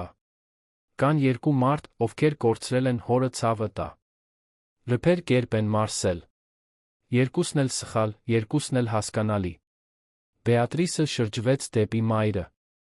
Ես ոչ մի հանցանք չեմ գործել, մայրիկ։ Ոչ։ Բայց դու ինձ լքեցիր մի պահին, երբ ես քեզ կարիք ունեի։ Եվ դա նույնպես ցավեցրեց։ Տիրող լռությունը ծանր էր, բայց անհրաժեշտ։ Բեատրիսը կախեց հայացքը, Մարսելով մոր խոսքերը։ Այնտեղ ճշմարտություն կար, մի ճշմարտություն, որից նա խուսափել էր 2 տարի։ Ես շատ եմ ափսոսում, վերջապես շշնջաց Բեատրիսը։ Ես կարծում էի, որ ինձ եմ պաշտպանում, բայց իրականում վախկոտ էի։ Դա վախկոտություն չէր, Ելենան նստեց 2 զավակների միջ։ Դա գոյատում էր։ Երբեմն մենք պետք է հեռանանք, որպեսզի կարողանանք շնչել։ Ես դա հասկանում եմ։ Բայց հիմա դուք երկուստ էլ պետք է մի կարևոր բան հասկանաք։ Այս ընտանիքը չի գոյատի առանց միության։ Եվ միությունը չի նշանակում կոնֆլիկտների բացակայություն։ Նշանակում է դրանց դիմակայել միասին։ Մարսելը նայեց քրոջը։ Բիա, դու կարող ես ինձ ներել մի օր։ Բեատրիսը խորը շունչ քաշեց։ Ես չգիտեմ։ Բայց գուցե մենք կարող ենք փորձել ինչ-որ բան վերակառուցել։ Ոչ թե այն, ինչ մենք էինք, այլ այն, ինչ կարող ենք լինել։ Դա հուզական գրկախառնություն չէր, դա լիակատար հաշտություն չէր։ Բայց դա սկիզբ էր։ Եվ երբեմն սկիզբներն ավելի արժեքավոր են, քան կատարյալ ավարտները։ Այդ կեսօրին Ելենան երկու զավակներին հավաքեց գրասենյակում։ Մահոկանի սեղանին սփռված էին փաստաթղթեր, կորպորատիվ պայմանագրեր, ընկերության կանոնադրություն, լիազորագրեր, կտակ։ Ընտանիքի փաստաբան դոկտոր Ալֆրեդ Ղազարյանը ներկա էր, նստած կողային աթոռին, իր ժամանակի հետ մաշված կաշվե պորտֆելով։ Դուք պետք է հասկանաք խնդրի մասշտաբը, սկսեց Ելենան, մատնացույց անելով փաստաթղթերից մեկը։ Վերջին 3 ամսվա ընթացքում Կլարիսան Մարսելը մի շարք շարժեր են ստեղծել, որոնք, եթե չդադարեցվեին, ինձ աստիճանաբար կզրկեին պաշտ Վոնից։ Փոքրամասնության բաժնետոմսերի փոխանցում կեղծ ընկերություններին, հանդիպումներ ներդրողների հետ առանց իմ ներկայության, կանոնադրական փոփոխություններ առաջարկված առանց իմ իմացության։ Բեատրիսը վերցրեց թղթերից մեկը ուշադիր ուսումնասիրեց։ Որպես ճարտարապետ, նա հասկանում էր պայմանագրերից տեխնիկական փաստաթղթերից։ Սա միաձուլման առաջարկ է։ Այո, պատասխանեց դոկտոր Ալֆրեդը։ Միաձուլում Ալմեյդա շինարարական ընկերության հետ, ավելի փոքր մրցակցի։ Առաջարկը կնվազեցներ տիկին Ելենայի բաժնետոմսերը, որոշում կայացնելու լիազորությունները փոխանցելով նոր գործընկերներին։ Եվ դու դա ստորագրել ես, Բեատրիսը նայեց եղբորը, անհավատալիորեն։ Ես ստորագրեցի, առանց ճիշտ կարդալու, խոստովանեց Մարսելը, ամաչելով։ Կլարիսան ասաց, որ դա սովորական բան է, ռազմավարական ընդլայնում։ Մարսել, դա ընդլայնում չէ։ Դա կորպորատիվ հեղաշրջում է։ Բեատրիսը թուղթը գցեց սեղանին։ Ինչպես դու կարողացար այդքան միամիտ լինել։ Որովհետև ես վստահեցի նրան, պատասխանեց նա, ձայնը կոտրվելով։ Որովհետև ես կարծում էի, որ նա ինձ սիրում է։ Սերը դա չի անում, մեղմորեն ասաց Ելենան։ Սերը չի կառուցում կայսրություններ ստերի վրա։ Դոկտոր Ալֆրեդը կարգավորեց ակնոցները։ Լավ նորությունն այն է, որ այդ շարժերը չեն ավարտվել։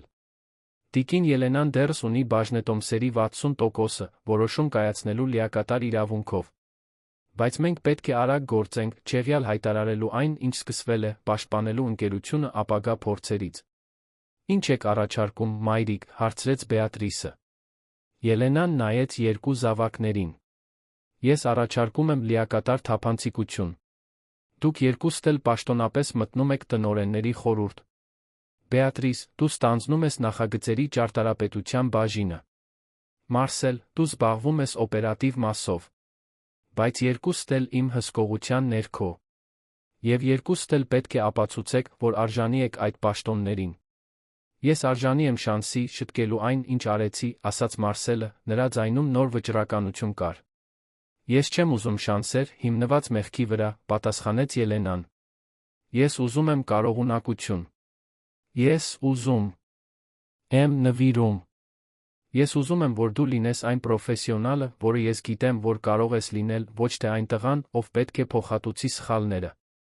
Ուրեմն կլինեմ, խոստացավ Մարսելը։ Բեատրիսը, մյուս կողմից, երկչոտ էր թվում։ Մայրիկ, ես իմ հետազոտությունն ունեմ Փարիզում։ Իմ կյանքն այնտեղ։ Եվ դու կարող ես շարունակել ունենալ։ Բայց կարող ես նա կյանք ունենալ այստեղ։ Մի ընկերություն, որին պետք է օգնել կառուցել։ Մի ժառանգություն, որը պետք է պատվել։ Ելենան բռնեց դստեր ձեռքը։ Քո հայրը միշտ երազել է, որ դուք երկուստ էլ միասին ստանձնեք։ Ոչ թե առանձին, ոչ թե պատերազմում։ Միասին։ Իսկ Կլարիսան, հարցրեց Բեատրիսը։ Նա պարզապես կընդունի, որ պարտվել է։ Ոչ, իրատեսորեն պատասխանեց Ելենան։ Դրա համար էլ պետք է պատրաստ լինենք։ Դոկտոր Ալֆրեդ, ո՞րն են մեր իրավական տարբերակները։ Փաստաբանը բացեց իր պորտֆելը։ Հաշվի առնելով, որ խարդախության փորձ է եղել, մենք կարող ենք այս ներկայացնել Կլարիսայի արգելման մասին, արգելելով նրան մոտենալ ընկերությանը ընտանիքին։ Մենք կարող ենք նա դատական հայց ներկայ Ացնել խարդախության փորձի համար, հաշվի առնելով կեղծ բժշկական եզրակացությունը։ Եվ անհրաժեշտության դեպքում մենք կարող ենք պաշտպանական միջոցներ խնդրել։ Ոչ, միջամտեց Մարսելը։ Ոչ դատական գործեր։ Խնդրում եմ։ Նա իմ կինն է։ Ուղեց Բեատրիսը։ Նա քո կինն էր։ Հիմա նա հանցագործը, ով փորձեց ոչնչացնել մեր ընտանիքը։ Այնուամենայնիվ, պնդեց Մարսելը, ես չեմ ուզում ոչնչացնել նրա կյանքը։ Պարզապես ուզում եմ, որ նա հեռու մնա։ Ելենան խորհեց։ Նրա մի մասը ուզում էր լիակատար արդարություն, ուզում էր տեսնել, թե ինչպես է Կլարիսան հատուցում յուրաքանչյուր ստի, յուրաքանչյուր մանիպուլյացիայի համար։ Բայց մյուս մասը, այն մասը, որը սիրում էր որդուն, չնայած ամեն ինչին, հասկանում էր նրա խնդրանքը։ Արիք այսպես անենք, որոշեց Ելենան։ Դոկտոր Ալֆրեդ, պատրաստեք արգելման փաստաթղթերը։ Կլարիսային արգելվում է մոտենալ ընկերությանը, ընտանիքին Սարյան շինարարական ընկերությանը վերաբերող ցանկացած բանակցության։ Բայց մենք առայժմ քրեական գործ չենք հարուցում։ Եթե նա խաղաղությամբ ընդունի, մենք այստեղ կավարտ ենք։ Եթե նա փորձի որևէ պատասխան գործողություն, ապա նոր կձեռնարկենք ավելի խիստ միջոցներ։ Փաստաբանը գլխով արեց։ Դա զգույշ մոտեցում է։ Ես այսօր իսկ ամեն ինչ կկազմակերպեմ։ Հաջորդ օրերին Սարյանների ընտանիքի դինամիկան սկսեց վերակազմավորվել։ Բեատրիսը տեղավորվեց իր դեռահասության տարիների սենյակում, պայծառ տարածք, այգու տեսարանով։ Նա սկսեց այցելել գրասենյակ, վերանայելով նախագծեր, ծանոթանալով թիմերին, վերսովորելով ընկերության գործունեությունը, որն օգնել էր ընտանեկան կարողությունը կառուցել։ Մարսելը իր հերթին գրեթե մոլուցքային նվիրումով ընկղմվեց աշխատանքի մեջ։ Նա գրասենյակ էր գալիս բոլորից առաջ, հեռանում էր բոլորից հետո։ Վերանայում էր պայմանագրեր, մասնակցում հանդիպումների, փորձում էր ապացուցել, գուցե ավելի շատ իրեն, քան ուրիշներին, որ դեռ արժեք ուներ։ Ելենան ամեն ինչ դիտում էր հույսի զգուշության խառնուրդով։ Վերակառուցումը հնարավոր էր, բայց ժամանակ կպահանջեր։ Վստահությունը մեկ գիշերում չէր վերականգնվում։ Բեատրիսի վերադարձից մեկ շաբաթ անց, մի անձրոտ ուրբաթ օր, առանձնատան դոմոֆոնը զանգահ արեց։ Դա տիկին Լուսինեն էր, տեղեկացնելով, որ այցելու կա։ Դա դոկտոր Կլարիսան է, ասաց նա, ձայնը լարված։ Ելենան գրադարանում էր, վերանայելով որոշ փաստաթղթեր։ Բեատրիսը նրա կողքին էր, օգնելով թղթերը կարգի բերել։ Երկուսն էլ հայացքներ փոխանակեցին։ Թող ներս գա, հրահանգեց Ելենան։ Բայց կանչեք նա Մարսելին։ Եվ դոկտոր Ալֆրեդին, եթե նա դեռ այստեղ է։ Րոպեներ անց Կլարիսան մտավ գրադարան։ Նա տարբեր էր։ Առանց անթերի դիմահարդարման, մազերը պարզապես հավաքված, հագնված պատահական հագուստով։ Թվում էր ավելի փոքր, ավելի փխրուն, գրեթե խոցելի։ Տիկին Ելենա, նա ողջունեց, ձայնը առանց նախկին ամրության։ Շնորհակալություն ինձ ընդունելու համար։ Մի շնորհակալվիր, սառնորեն պատասխանեց Ելենան։ Դու 5 րոպե ունես։ Կլարիսան շուրջը նայեց։ Բեատրիսը նրան նայում էր վատ քողարկված արհամարհանքով։ Մարսելը, ով նոր էր մտել, կարծես պատրված լիներ զայրույթի դեռս սիրո նմանվող ինչ-որ բանի մեջ։ Դոկտոր Ալֆրեդը մնում էր նստած, դիտելով ամեն ինչ պրոֆեսիոնալ ուշադրությամբ։ Ես եկել եմ սա վերադարձնելու, Կլարիսան եկնեց մի պորտֆել։ Դրանք բոլոր փաստաթղթերն են, որոնք ես ունեի, կապված ծրագրի հետ։ Պայմանագրերի պատճեններ, միաձուլման առաջարկներ, տեղեկություններ այն բժիշկների մասին, ում ես վարձել եմ։ Ամեն ինչ։ Ելենան վերցրեց պորտֆելը, բայց չբացեց այն։ Ինչո՞վ։ Որովհետև ես պարտվեցի, պարզապես պատասխանեց Կլարիսան։ Եվ ես բավականաչափ հիմար չեմ շարունակելու պայքարել մի պատերազմ, որն արդեն որոշված է։ Դու կարծում ես, որ դա միայն դա է, Բեատրիսը մեկ քայլ առաջ արեց։ Դու կարծում ես, որ կարող ես պարզապես մի քանի թուղթ հանձնել ամեն ինչ կարգին է։ Ոչ, Կլարիսան նայեց Քենուն։ Ես գիտեմ, որ ոչինչ կարգին չէ։ Ես գիտեմ, որ աններելի բաներ եմ արել։ Բայց ես ներողություն խնդրելու չեմ եկել։ Եկել եմ համաձայնության գալու։ Ինչպիսի՞։ Համաձայնություն, հարցրեց Ելենան։ Ես կստորագրեմ ամուսնալուծությունը, կհրաժարվեմ ցանկացած պահանջից գույքի կամ ընկերության նկատմամբ, կընդունեմ արգելքը, կհեռանամ ձեր կյանքից։ Փոխարենը, դուք ինձ դատի չեք տալիս։ Թողեք, որ ես խաղաղությամբ նորից սկսեմ։ Դու խաղաղության արժան։ Իչես, թքեց Բեատրիսը։ Ես գիտեմ։ Կլարիսան վերջապես ցույց տվեց իրական հույզեր, աչքերում արցունքներ հայտնվելով։ Բայց ես նա լիակատար ոչնչացման արժանի չեմ։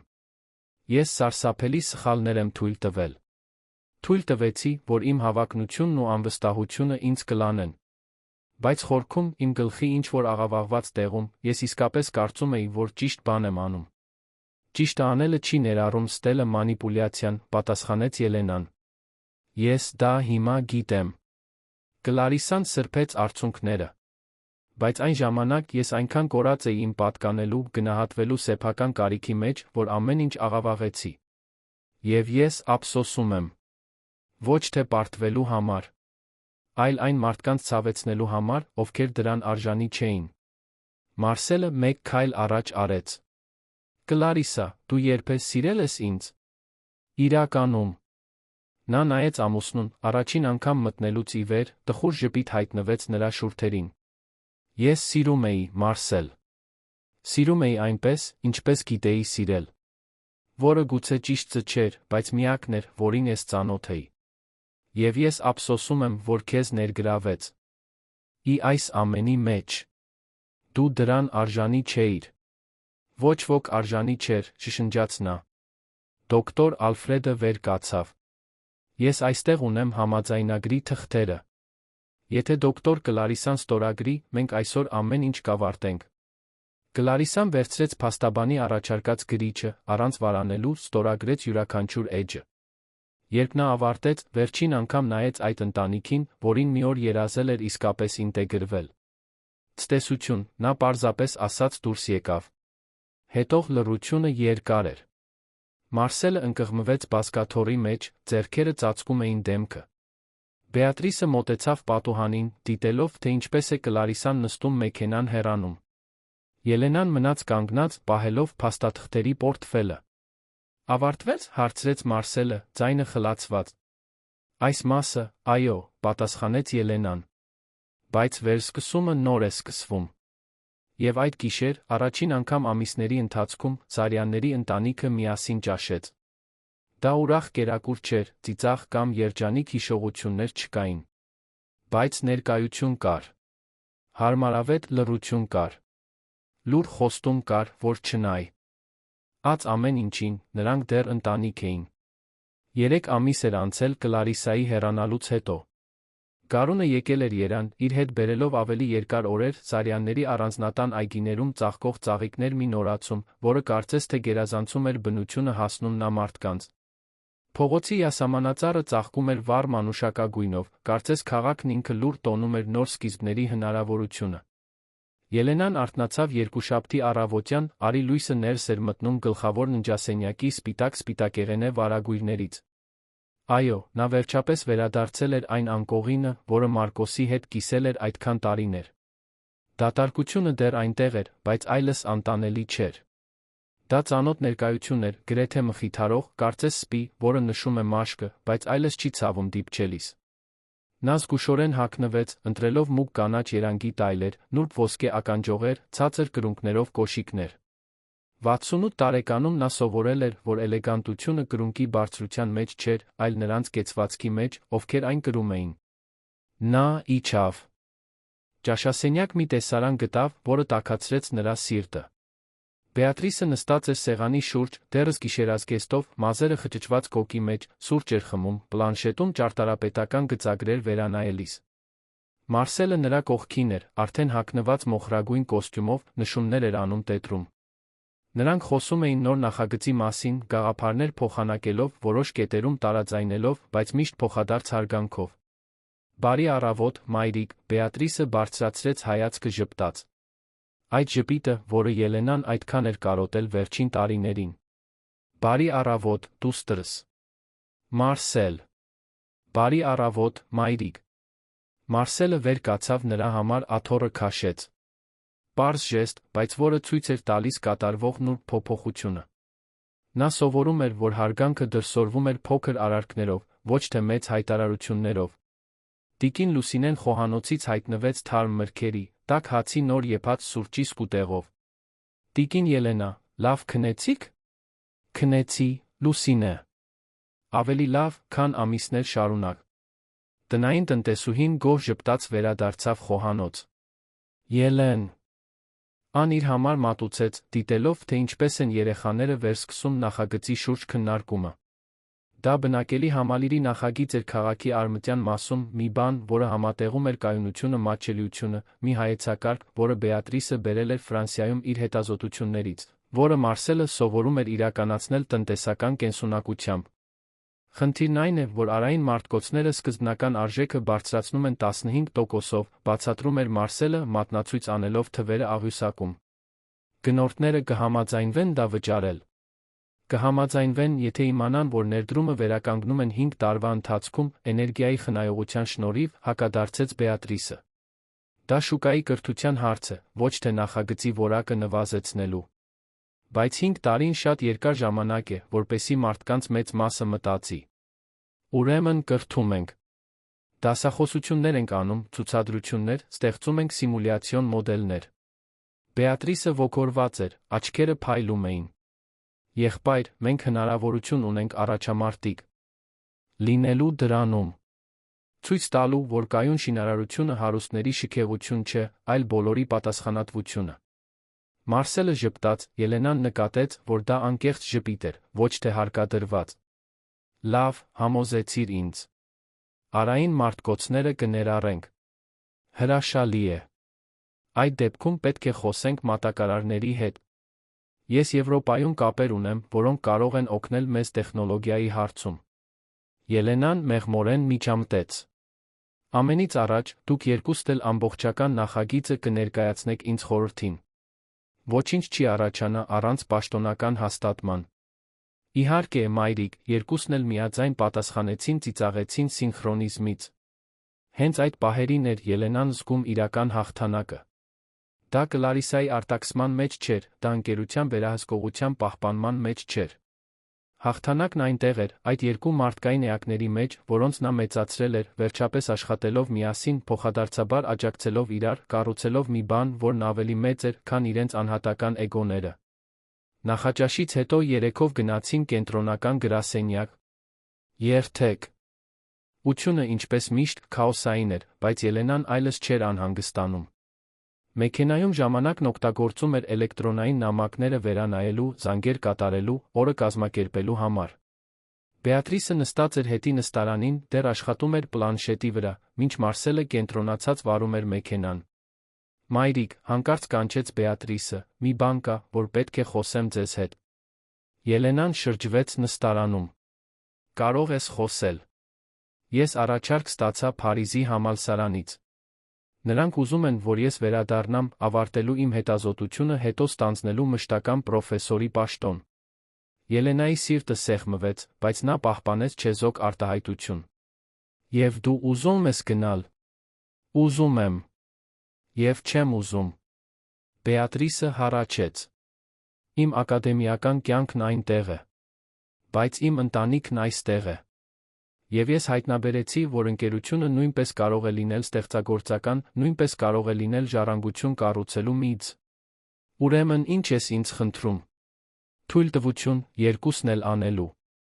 6 ամիս այստեղ անցկացնել, 6 ամիս։ Այնտեղ։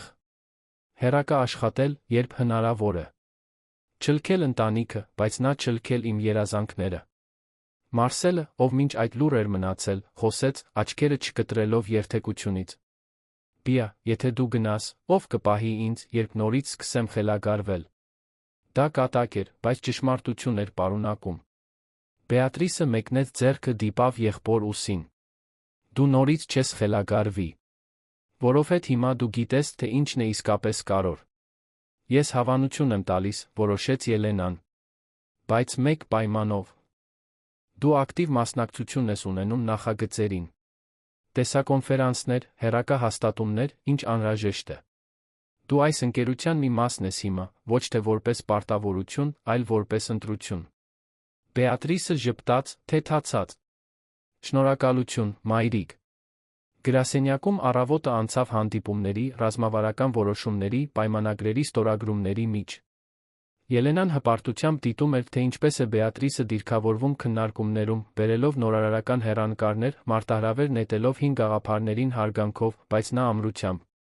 Եվ Մարսելը, թե որոշ պահերին դեռ անվստահ էր, սովորում էր վստահել իր սեփական դատողությանը, որոշումներ կայացնել, առանց անընդհատ արտաքին հաստատում փնտրելու։ Ճաշի ժամին երեքով գնացին գրասենյակի մոտ գտնվող իտալական ռեստորան, մի ոչ աղմկոտ վայր, որը ընտանիքը տասնամյակներ շարունակ էր հաճախում։ Նրանք նստեցին հետի սեղանին, հեռու այլ գործարարների հետաքրքրասեր հայացքներից։ Դուք գիտեք, սկսեց Ելենան, մինչ նրանք սպասում էին ուտեստներին, երբ ձեր հայրը ես հիմնեցին Քսարյան շինարարական ընկերությունը, մենք ունեինք միայն մի երազանք շատ քաջություն։ Ոչ մի էական կապիտալ, ոչ մի կարոր կապ։ Միայն ցանկություն կառուցել մի բան, որը կտեր։ Բեատրիսն ու Մարսելը լուռ լսում էին։ Հազվադեպ էր Ելենան այդքան բաց խոսում առաջին տարիների մասին։ Եղել են պահեր, երբ մենք գրեթե սնանկացել էինք, շարունակեց նա։ Տնտեսական ճգնաժամեր, չեղյալ հայտարարված պայմանագրեր, գործընկերների դավաճանություններ։ Բայց մենք գոյատեցինք, որովհետև վստահում էինք միմյանց։ Որովհետև գիտեինք, որ միասին մենք ավելի ուժեղ էինք, քան ցանկացած փոթորիկ։ Մայրիկ, ինչու եք մեզ դա հիմա պատմում, մեղմորեն հարցրեց Մարսելը։ Որովհետև դուք պետք է հասկանաք մի հիմնարար բան։ Ընկերությունները կարոր են, փողը անհրաժեշտ է, մասնագիտական հաջողությունը բերում է իրականացում։ Բայց դրանցից ոչ մեկը արժեք չունի, եթե գործընթացում ոչնչացնում է այն, ինչ դու ես։ Կլարիսան գրեթե ոչնչացրեց այս ընտանիքը, որովհետև շփոթեց նյութական նվաճումը անձնական արժեքի հետ։ Իսկ դուք երբեք չեք ընկել այդ գայթակղությանը, հարցրեց Բեատրիսը։ Ելենան խորհեց մինչ պատասխանելը։ Ես ունեցել եմ իմ պահերը։ Եղել են ժամանակներ, երբ այնքան էի աշխատում, որ գրեթե մոռացել էի, թե ինչպես լինել մայր, ինչպես լինել կին։ Քո հայրը ինձ վերադարձրեց։ Նա ինձ հիշեցնում էր միշտ համբերատարությամբ, որ շենքեր կառուցելը այն էր, ինչ մենք անում էինք, ոչ թե այն, ինչ մենք էինք։ Ուտեստները հասան։ Սնկով ռիզոտո Ելենայի համար, պեստո մածուկ Բեատրիսի համար, լազանյա Մարսելի համար։ Նրանք մի քանի րոպե հարմարավետ լռությամբ կերան, յուրաքանչյուրն ընկղմված իր մտքերի մեջ։ Մայրիկ, վերջապես խոսեց Մարսելը, ձայնը երկչոտ, ես դեռ երբեմն մտածում եմ նրա մասին։ Կլարիսայի մասին։ Հարցնում եմ ինձ, թե ինչպես է նա, արդյոք լավ է։ Դա նորմալ է, պատասխանեց Ելենան, առանց դատելու։ Դու սիրում էիր նրան։ Սերը չի անհետանում միայն այն պատճառով, որ մարդը սարսափելի բան է արել։ Բայց ես մեղավոր եմ զգում, որ դեռ հոգ եմ տանում։ Մեղքն անօգուտ հույզ է, երբ այն վերածվում է կաթվածի, միջամտեց Բեատրիսը, զարմացնելով երկուսին էլ։ Դու կարող ես հոգ տանել նրա մասին միաժամանակ ընդունել, որ նա քեզ վնասել է։ Երկու բանը կարող են համատեղ գոյություն ունենալ։ Մարսելը երախտագիտությամբ նայեց քրոջը։ Երբ դու այդքան իմաստուն դարձար։ Միշտ եղել եմ։ Դու պարզապես չափազանց զբաղված էիր մանիպուլյացիայի ենթարկվելով նկատելու համար։ Նա աչքով արեց, հումորով թեթացնելով արտահայտության ծանրությունը։ Նա ծիծաղեց, թեթ անկեղծ ձայնով։ Արդար է։ Այդ կեսօրին, վերադառնալով գրասենյակ, Ելենան հավաքեց ամբողջ տնօրինությունը հատուկ ներկայացման համար։ Բեատրիսն ու Մարսելը միասին պատրաստել էին կայուն զարգացման նախագիծը, ժամանակն էր այն պաշտոնապես ներկայացնելու։ Հանդիպումների սենյակը լիքն էր։ Բաժինների տնօրեններ, նախագծերի ղեկավարներ, արտաքին խորհուրդ։ Ատուներ, բոլորը նստած էին երկար ապակե սեղանի շուրջ։ Բեատրիսը իր նոթբուքը միացրեց պրոյեկտորին, սկսեց ներկայացումը։ Նա կրքով խոսում էր կենսակլիմայական ճարտարապետության մասին, թե ինչպես է նախագիծը հարգում տեղական միկրոկլիման, օգտագործում բնական օդափոխությունը, կիրառում վերամշակվող նյութեր։ Մարսելը լրացնում էր ֆինանսական տվյալներով, վաճառքի կանխատեսումներով, մարքեթինգային ռազմավարություններով։ Միասին նրանք կազմում էին հզոր զույգ։ Երբ ավարտեցին, լռություն տիրեց։ Այնուհետ ամենահին տնօրեններից մեկը, Ալբերտո անունով մի սպիտակ մազերով տղամարդ, սկսեց ծափահարել։ Մյուսները միացան։ Մի քանի վայրկյանում ամբողջ սենյակը ոտքի էր կանգնած, ծափահարելով Սարյանների երկու երիտասարդ ժառանգներին։ Ելենան դիտում էր, աչքերում նուրբ արցունքներով։ Մարկոսը այդքան հպարտ կլիներ։ Նրա զավակները, վերջապես, պատվում էին այն ժառանգությունը, որը նա թողել էր։ Հաստատված է, հայտարարեց Ելենան, երբ ծափահարությունները դադարեցին։ Բայց ես ուզում եմ շաբաթական հսկողություն, ամսական հաշվետվություններ մասնակցώ։ Ություն բոլոր կարևոր որոշումներին։ Եվ ես ուզում եմ, որ դուք երկուստ էլ ղեկավարեք այս նախագիծը սկզբից մինչ վերջ։ Միասին։ Այո, մայրիկ, պատասխանեցին նրանք, նրանց ձայներում անկեղծ ուրախություն կար։ Այդ գիշեր, առանձնատանը, երեքով նորից ճաշեցին միասին։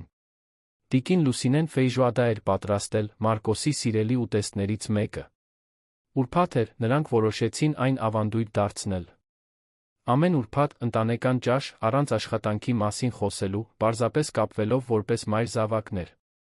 Մայրիկ, կարող եմ մի բան հարցնել, Բեատրիսը խախտեց լռությունը, իրեն կտրատած նարինջ մատուցելով։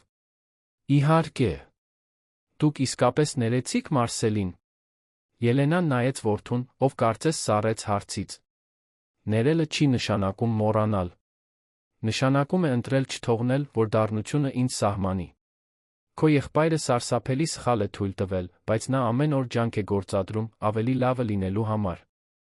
Եվ ես ընտրում եմ տեսնել այդ ջանքը։ Իսկ ես, Բեատրիսը ճնշեց։ Դուք ինձ ներեցիք փախչելու համար։ Ներելու բան չկար։ Դու արեցիր այն, ինչ պետք էր անել ցավը հաղթահարելու համար։ Ես դա հասկանում եմ, որովհետև ես նույնն արեցի այլ ձերով։ Մարսելը վերջապես խոսեց։ Ես չգիտեմ, թե կարող եմ ինձ ներել։ Ելենան մեկնեց ձեռքը սեղանի վրայով բռնեց Մարսելի ձեռքը։ Ուրեմն թող ես պահեմ այդ ներումը քեզ համար, մինչ դու պատրաստ լինես ընդունելու։ Նրանք ավարտեցին ճաշը, տեղափոխվեցին գրադարան, որտեղ Մարկոսը սովորաբար կարդում էր Ո. Ուրբաթ երեկոներին։ Ելենան վերցրեց մի շիշ կարմիր գինի, որը պահված էր, այնպիսին, որը նա առանձնացնում էր հատուկ առիթների համար։ Լցրեց 3 բաժակ։ Կենաց, նա բարձրացրեց իր բաժակը։ Նոր սկիզբների։ Երկրորդ հնարավորությունների։ Եվ այն ընտանիքի, որն ընտրում է միասնական մնալ, նույնիսկ երբ ավելի հեշտ կլիներ բաժանվել։ Ընտանիքի կրկնեցին Բեատրիսն ու Մարսելը, երեքով մեղմորեն բախեցին բաժակները։ Նրանք մինչ ուշ խոսեցին։ Հոր մասին, մանկության հիշողությունների մասին, ապագա երազանքների մասին։ Բեատրիսը պատմեց Փարիզի մասին, իր ակադեմիական կյանքի մասին, ֆրանսիացի մի պրոֆեսորի մասին, ով կարծես թե հետաքրքրված էր իրենով, բայց ում նա հեռու էր պահում, որովհետև դեռ մարսում էր սուգը։ Մարսելը խոսեց թերապիայի մասին, թե ինչպես էր սովորում ճանաչել մանիպուլյացիայի ձերը, տղամարդկանց համար աջակցության խմբի մասին, ովքեր անցել էին բռնի հարաբերությունների միջով։ Ելենան լսում էր ամեն ինչ, նպաստելով, երբ խնդրում էին, բայց հիմնականում թույլ տալով զավակներին արտահայտվել։ Եվ լսելիս, նա հասկացավ, որ նրանք մեծացել են։ Ոչ թե հասակով կամ տարիքով, այլ խորությամբ։ Իրենց աշխարհի ընկալման մեջ։ Երբ ժամացույցը կեսգիշեր ցույց տվեց, երեքն էլ դեռ այնտեղ էին, ծիծաղելով մի հին պատմության վրա, որը Բեատրիսը պատմում էր մանկության չարաճճիության մասին։ Դա թեթ, բուժիչ ծիծաղ էր, ինչպես բալասան դեռ զգայուն, բայց արդեն սպիացող վերքերի վրա։ Հաջորդ ամիսներին կյանքը նոր ռիթմ գտավ։ Կայուն զարգացման նախագիծը հաջողությամբ մեկնարկեց, գրավելով գնորդների, ովքեր գնահատում էին նորարարությունը բնապահպանական պատասխանատվությունը։ Բեատրիսը իր ժամանակը բաժանեց Երանի Փարիզի միջ, ինչպես նախատեսված էր։ Ամեն վերադարձի հետ բերում էր նոր գաղափարներ, նոր կապեր, նոր էներգիա։ Մարսելը ավելի ու ավելի շատ պատասխանատվություններ էր ստանձնում, բայց միշտ մոր առաջնորդությամբ, սովորելով հաջողություններից, հատկապես սխալներից։ Ելենան, իր հերթին, աստիճանաբար սկսեց ավելի շատ լիազորել։ Ոչ թե որովհետև թույլ էր կամ անկարող, այլ որովհետև գիտակցում էր, որ ամեն ինչ պահելը վերահսկողության ձեր, ոչ թե առաջնորդության։ Իրական առաջնորդությունը հաջորդո։ Ղներ պատրաստելն էր, ոչ թե անփոխարինելի դառնալը։ Հուլիսի մի արոտ շաբաթ օր, դրամայից ուղիղ 1 տարի անց, Ելենան արթնացավ, որոշում կայացրեց։ Հագավ հարմարավետ հագուստ, գնաց Մարկոսի սենյակը, այն, որը նա անձեռնմխելի էր պահել նրա մահից հետո։ Բացեց վարագույրները, թույլ տալով լույսը ներս մտնել։ Այնուհետ, մանրակրկտորեն, սկսեց կազմակերպել նրա իրերը։ Նա առանձնացրեց հագուստներ նվիրելու համար, պահեց կարևոր անձնական փաստաթղթեր, լուսանկարները դրեց հատուկ տուփերի մեջ։ Նա չէր ջնջում նրա հիշողությունը։ Նա պատվում էր նրա ժառանգությունը այլ կերպ, թույլ տալով կյանքին շարունակել հոսել։ Բեատրիսն ու Մարսելը նրան գտան այնտեղ կեսօրին, շրջապատված տուփերով հիշողություններով։ Առանց հարցնելու, նրանք միացան նրան։ Երեքով աշխատեցին միասին, կազմակերպելով, հիշելով, երբեմն լացելով, երբեմն ծիծաղելով։ Դա վերջնական հրաժեշտ էր, բայց նա տոնակատարություն այն ամենի, ինչ Մարկոսը ներկայացրել էր։ Նա հպարտ կլիներ ձեզանով, ասաց Ելենան, երբ նրանք ավարտեցին։ Մեզանով։ Կարծում եք, որ նա գիտեր, հարցրեց Մարսելը։ Ինչի՞։ Էր Կլարիսան ընդունակ։ Ելենան խորհեց։ Կարծում եմ, որ նա ինչ-որ բան էր կասկածում։ Բայց վստահում էր քեզ, ճիշտ ընտրություն կատարելու համար։ Եվ ի վերջո, դու արեցիր։ Այդ գիշեր նրանք դրսում ճաշեցին Կոնդ թաղամասի շքեղ ռեստորանում։ Դա նոր, ժամանակակից վայր էր, տարբեր ավանդականներից, որոնք ընտանիքը սովորաբար էր հաճախում։ Գուցե, նրանց ապրած այս նոր փուլի խորհրդանիշը։ Աղանդերի ժամին Ելենան հայտարարություն արեց. Ես որոշել եմ որոշ փոփոխություններ անել ընկերությունում։ Բեատրիսն ու Մարսելը անհանգիստ հայացքներ փոխանակեցին։ Հանգիստ, Ելենան ծիծաղեց։ Ոչ մի դրամատիկ բան։ Պարզապես պաշտոնապես կստեղծեմ ժամանակակից կորպորատիվ կառավարման մոդել։ Դուք երկուստ էլ կմտնեք կառավարման խորհուրդ, ձայնի իրավունքով։ Ես կվարձեմ արտաքին խորհրդատուներ, նոր հեռանկարներ բերելու համար։ Եվ աստիճանաբար կսկսեմ հեռանալ օպերատիվ որոշումներից։ Մայրիկ, դուք վստահ եք, հարցրեց Մարսելը։ Պետք չէ դա անել մեր պատճառով։ Ես դա ձեզ համար չեմ անում։ Ես դա ինձ համար եմ անում։ Ելենան մի կում գինի խմեց։ 40 տարի։ Ի շարունակ ես այս ընկերությունը կառուցել եմ, կարծես դա իմ ինքնությունն էր։ Բայց վերջին ամիսներին մի բան հայտնաբերեցի։ Ես ավելին եմ, քան Սարյան շինարարական ընկերությունը։ Ես մայր եմ, ընկեր եմ, մի կին, բիզնեսից դուրս երազանքներով։ Ինչպիսի՞ք, հարցրեց Բեատրիսը, հետաքրքրված։ Ինչպես ճանապարհորդել։ Տեսնել վայրեր, որոնք միշտ հետաձգել եմ այցելելը, որովհետև չափազանց զբաղված էի։ Ինչպես գրել։ Միշտ ցանկացել եմ փաստագրել ընկերության պատմությունը, այն գրքի վերածել։ Ինչպես պարզապես ապրել, առանց ամեն րոպեի արդյունավետ լինելու։ Մայրիկը փիլիսոփայական է դառնում, կատակեց Մարսելը։ Մայրիկը ծերանում է, նա ուղղեց հումորով։ Եվ երբ մենք ծերանում ենք, հասկանում ենք, որ ժամանակը միակ ռեսուրսն է, որը չի կարող գնել կամ վերականգնել։ Նրանք այդ գիշեր տուն վերադարձան լիության զգացումով։ Առանձնատունը, արտաքին լույսերով լուսավորված, կարծես նրանց նորից գրկում էր։ Տիկին Լուսինեն տաք թեյ էր թողել խոհանոցում մի գրություն, որում ասվում էր, որ կվերադառնա հաջորդ առավոտյան։ Երեքով նստեցին այգում, չնայած ցուրտ գիշեր էր։ Ծածկվեցին վերմակներով, որոնք Լուսինեն պատրաստել էր, մնացին այնտեղ, դիտելով աստղերը, լսելով շատրվանի ձայնը, զգալով նուրբ զեփյուռը։ Դուք գիտեք, սկսեց Ելենան, ձայնը մեղմ, երբ այդ ամենը պատահեց, երբ հայտնաբերեցի դավադրությունը, զգացի, որ իմ աշխարհը փլուզվում է։ Որ այն ամենը, ինչ ես կառուցել եմ, կոչնչացվի։ Բայց հիմա նայելով, հասկանում եմ, որ դա անհրաժեշտ էր։ Որովհետև մեզ ստիպեց իրականում տեսնել միմյանց։ Առանց դիմակների, առանց ծածումների։ Դա ամենավատ լավագույն պահն էր, համաձայնեց Բեատրիսը։ Որովհետև մեզ նորից բերեց միմյանց մոտ։ Եվ ինձ սովորեցրեց, որ ուժեղ լինելը երբեք չընկնելը չէ, ավարտեց Մարսելը։ Դա ընկնելուց հետո վեր կենալն է։ Ելենան ժպտաց, հպարտ։ Դուք երկուստ էլ հրաշքներ կգործեք այս ընկերության հետ։ Բայց դրանից ավելի կարևոր է, որ հրաշքներ կգործեք ձեր կյանքի հետ։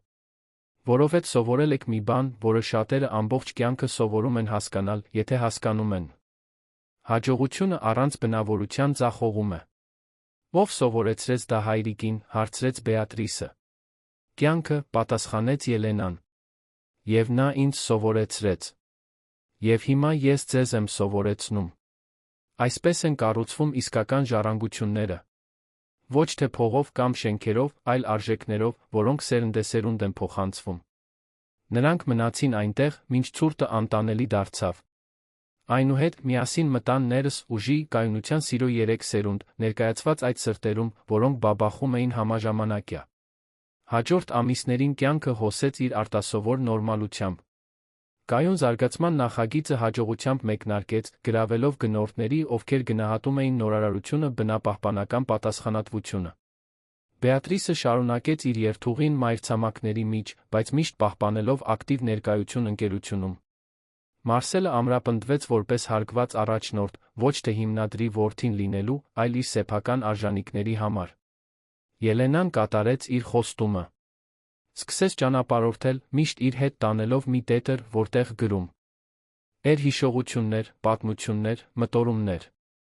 Սարյան շինարարական ընկերության մասին գիրքը սկսեց ձևավորվել, նա հաճույք գտավ գրելու մեջ, ոչ միայն փաստերը, այլ զգացմունքները հավերժացնելու հնարավորության մեջ։ Հոկտեմբերի մի արոտ օր, դավադրության բացահայտումից ուղիղ 1 տարի անց, Ելենան հատուկ ճաշկերույթ կազմակերպեց առանձնատանը։ Հրավիրեց ոչ միայն իր զավակներին, այլ հին աշխատակիցներին, մտերիմ ընկերներին, դոկտոր Ալֆրեդին, նույնիսկ որոշ մրցակիցների, ովքեր տարիների ընթացքում հարգարժան էին դարձել։ Այգում, էլեգանտ վրանների տակ, սեղանները դասավորված էին վայրի ծաղիկների կոմպոզիցիաներով։ Ուտելիքը առատ էր, պատրաստված սիրով տիկին Լուսինեի նրա թիմի կողմից։ Հետին պլանում մեղմ երաժշտություն էր հնչում։ Երբ բոլորը հավաքվեցին, Ելենան ուշադրություն խնդրեց։ Կանգնած Բեատրիսի Մարսելի կողքին, նա բարձրացրեց շամպայնի բաժակը։ «Ուզում եմ շնորհակալություն հայտնել բոլորիդ ներկայության համար», սկսեց նա, ձայնը ամուր, բայց հուզված։ «Այս վերջին տարին այնքան փոխակերպող էր, որ երբեք չէի պատկերացնի։ Մենք դիմ ագրավեցինք փոթորիկների, որոնք գրեթե ոչնչացրեցին մեզ։ Բայց մենք այստեղ ենք, ոչ միայն գոյատողներ, այլ նորացված նուրբ ծափահարություններ»։ Ելենան շարունակեց. «Ես սովորեցի, որ ընտանիքը միայն նրանք չեն, ովքեր արյուն են կիսում, այլ նրանք, ովքեր արժեքներ են կիսում։ Նրանք են, ովքեր մնում են, երբ ավելի հեշտ կլիներ հեռանալ։ Նրանք են, ովքեր ներում են, երբ ավելի պարզ կլիներ նեղսրտել»։ Նա խորը սիրով նայեց իր զավակներին։ «Եվ ես հայտնաբերեցի, որ իմ ամենամեծ ժառանգությունը մեր կառուցած շենքերը չեն։ Դրանք այն մարդիկ են, ում մենք ձևավորել ենք»։ Լուր գիշերով մի այրի վերադառնում է ընտանիքի հին առանձնատունը, չպատկերացնելով, թե ինչ է իրեն սպասում։ Ընդունելության փոխարեն, նա գտնում է մութ միջանցքներ, կիսաբաց դռներ ծրագիր, նրան հեռացնելու իր սեփական պատմությունից։ Բայց այն, ինչ թվում էր նրա վերջը, դառնում է մի բացահայտման սկիզբ, որը կփոխի ամեն ինչ։ Եթե այս պատմությունը ձեզ հետաքրքրեց, մի մոռացեք բաժանորդագրվել մեր ալիքին, ասեք մեզ, թե որ քաղաքից եք դուք մեզ դիտում, մենք շարունակում ենք։ Խոստանում եմ։ Սա կլինի լավագույն պատմությունը, որը դուք երբեք կլսեք ձեր կյանքում։ Մարսելը, առանց զգուշացնելու, խոսքը վերցրեց։ Ես ուզում եմ մի բան ասել, մայրիկ։ Նրա ձայնը մի փոքր դողում էր։ 1 տարի առաջ ես գրեթե ոչնչացրի ամեն ինչ։ Ես թույլ էի, մանիպուլյացիայի ենթարկվող, վախկոտ։ Բայց դուք ինձ տվեցիք մի բան, որին ես արժանի չէի, երկրորդ հնարավորություն։ Եվ ես խոստանում եմ այստեղ բոլորի առաջ, որ կպատվեմ այդ հնարավորությունը իմ կյանքի ամեն օրը։ Բեատրիսը նույնպես խոսեց։ Եվ ես սովորեցի, որ ցավից փախչելը չի ստիպում նրան անհետանալ։ Այն պարզապես սպասում է։ Բայց դիմակայելը, նրանց աջակցությամբ, ում մենք սիրում ենք, ցավը վերածում է ուժի։ Այգում չկար չոր աչք։ Գրկախառնություններ փոխանակվեցին, պատմություններ կիսվեցին, ծիծաղը արձագանքում էր ամբողջ կեսօրին։ Երբ Արը սկսեց մայրամուտել, երանյան երկինքը նկարելով նարնջագույն մանուշակագույն երանգներով, Ելենան մի պահ իրեն մենակ գտավ այգու անկյունում, դիտելով ամեն ինչ։ Նա իր կողքին ծանոթ ներկայություն զգաց, ոչ թե ֆիզիկական, բայց աներկբա ներկա։ Մարկոսը։ Նա ժ. Պտած։ Մենք կարողացանք, նա շշնջաց քամուն։ Մեր ընտանիքը գոյատեց։ Եվ նրանք կշարունակեն լավ բաներ կառուցել։ Կարող ես հանգիստ քնել, իմ սեր։ Եվ այդ պահին Ելենա Սարյանը հասկացավ, որ հաղթանակը երբեք չընկնելու մասին չէր։ Դա վեր կենալու, փոշին թափելու արժանապատվությամբ, սիրով հույսով առաջ շարժվելու մասին էր։ Եվ մինչ Արը մայրամուտում էր երանի վրա, ոսկեգույն լույսով լուսավորելով Սարյանների առանձնատունը, նոր դարաշրջան էր սկսվում։ Ճշմարտության, միության ժառանգությունների դարաշրջան, որոնք գերազանցում էին սերունդները։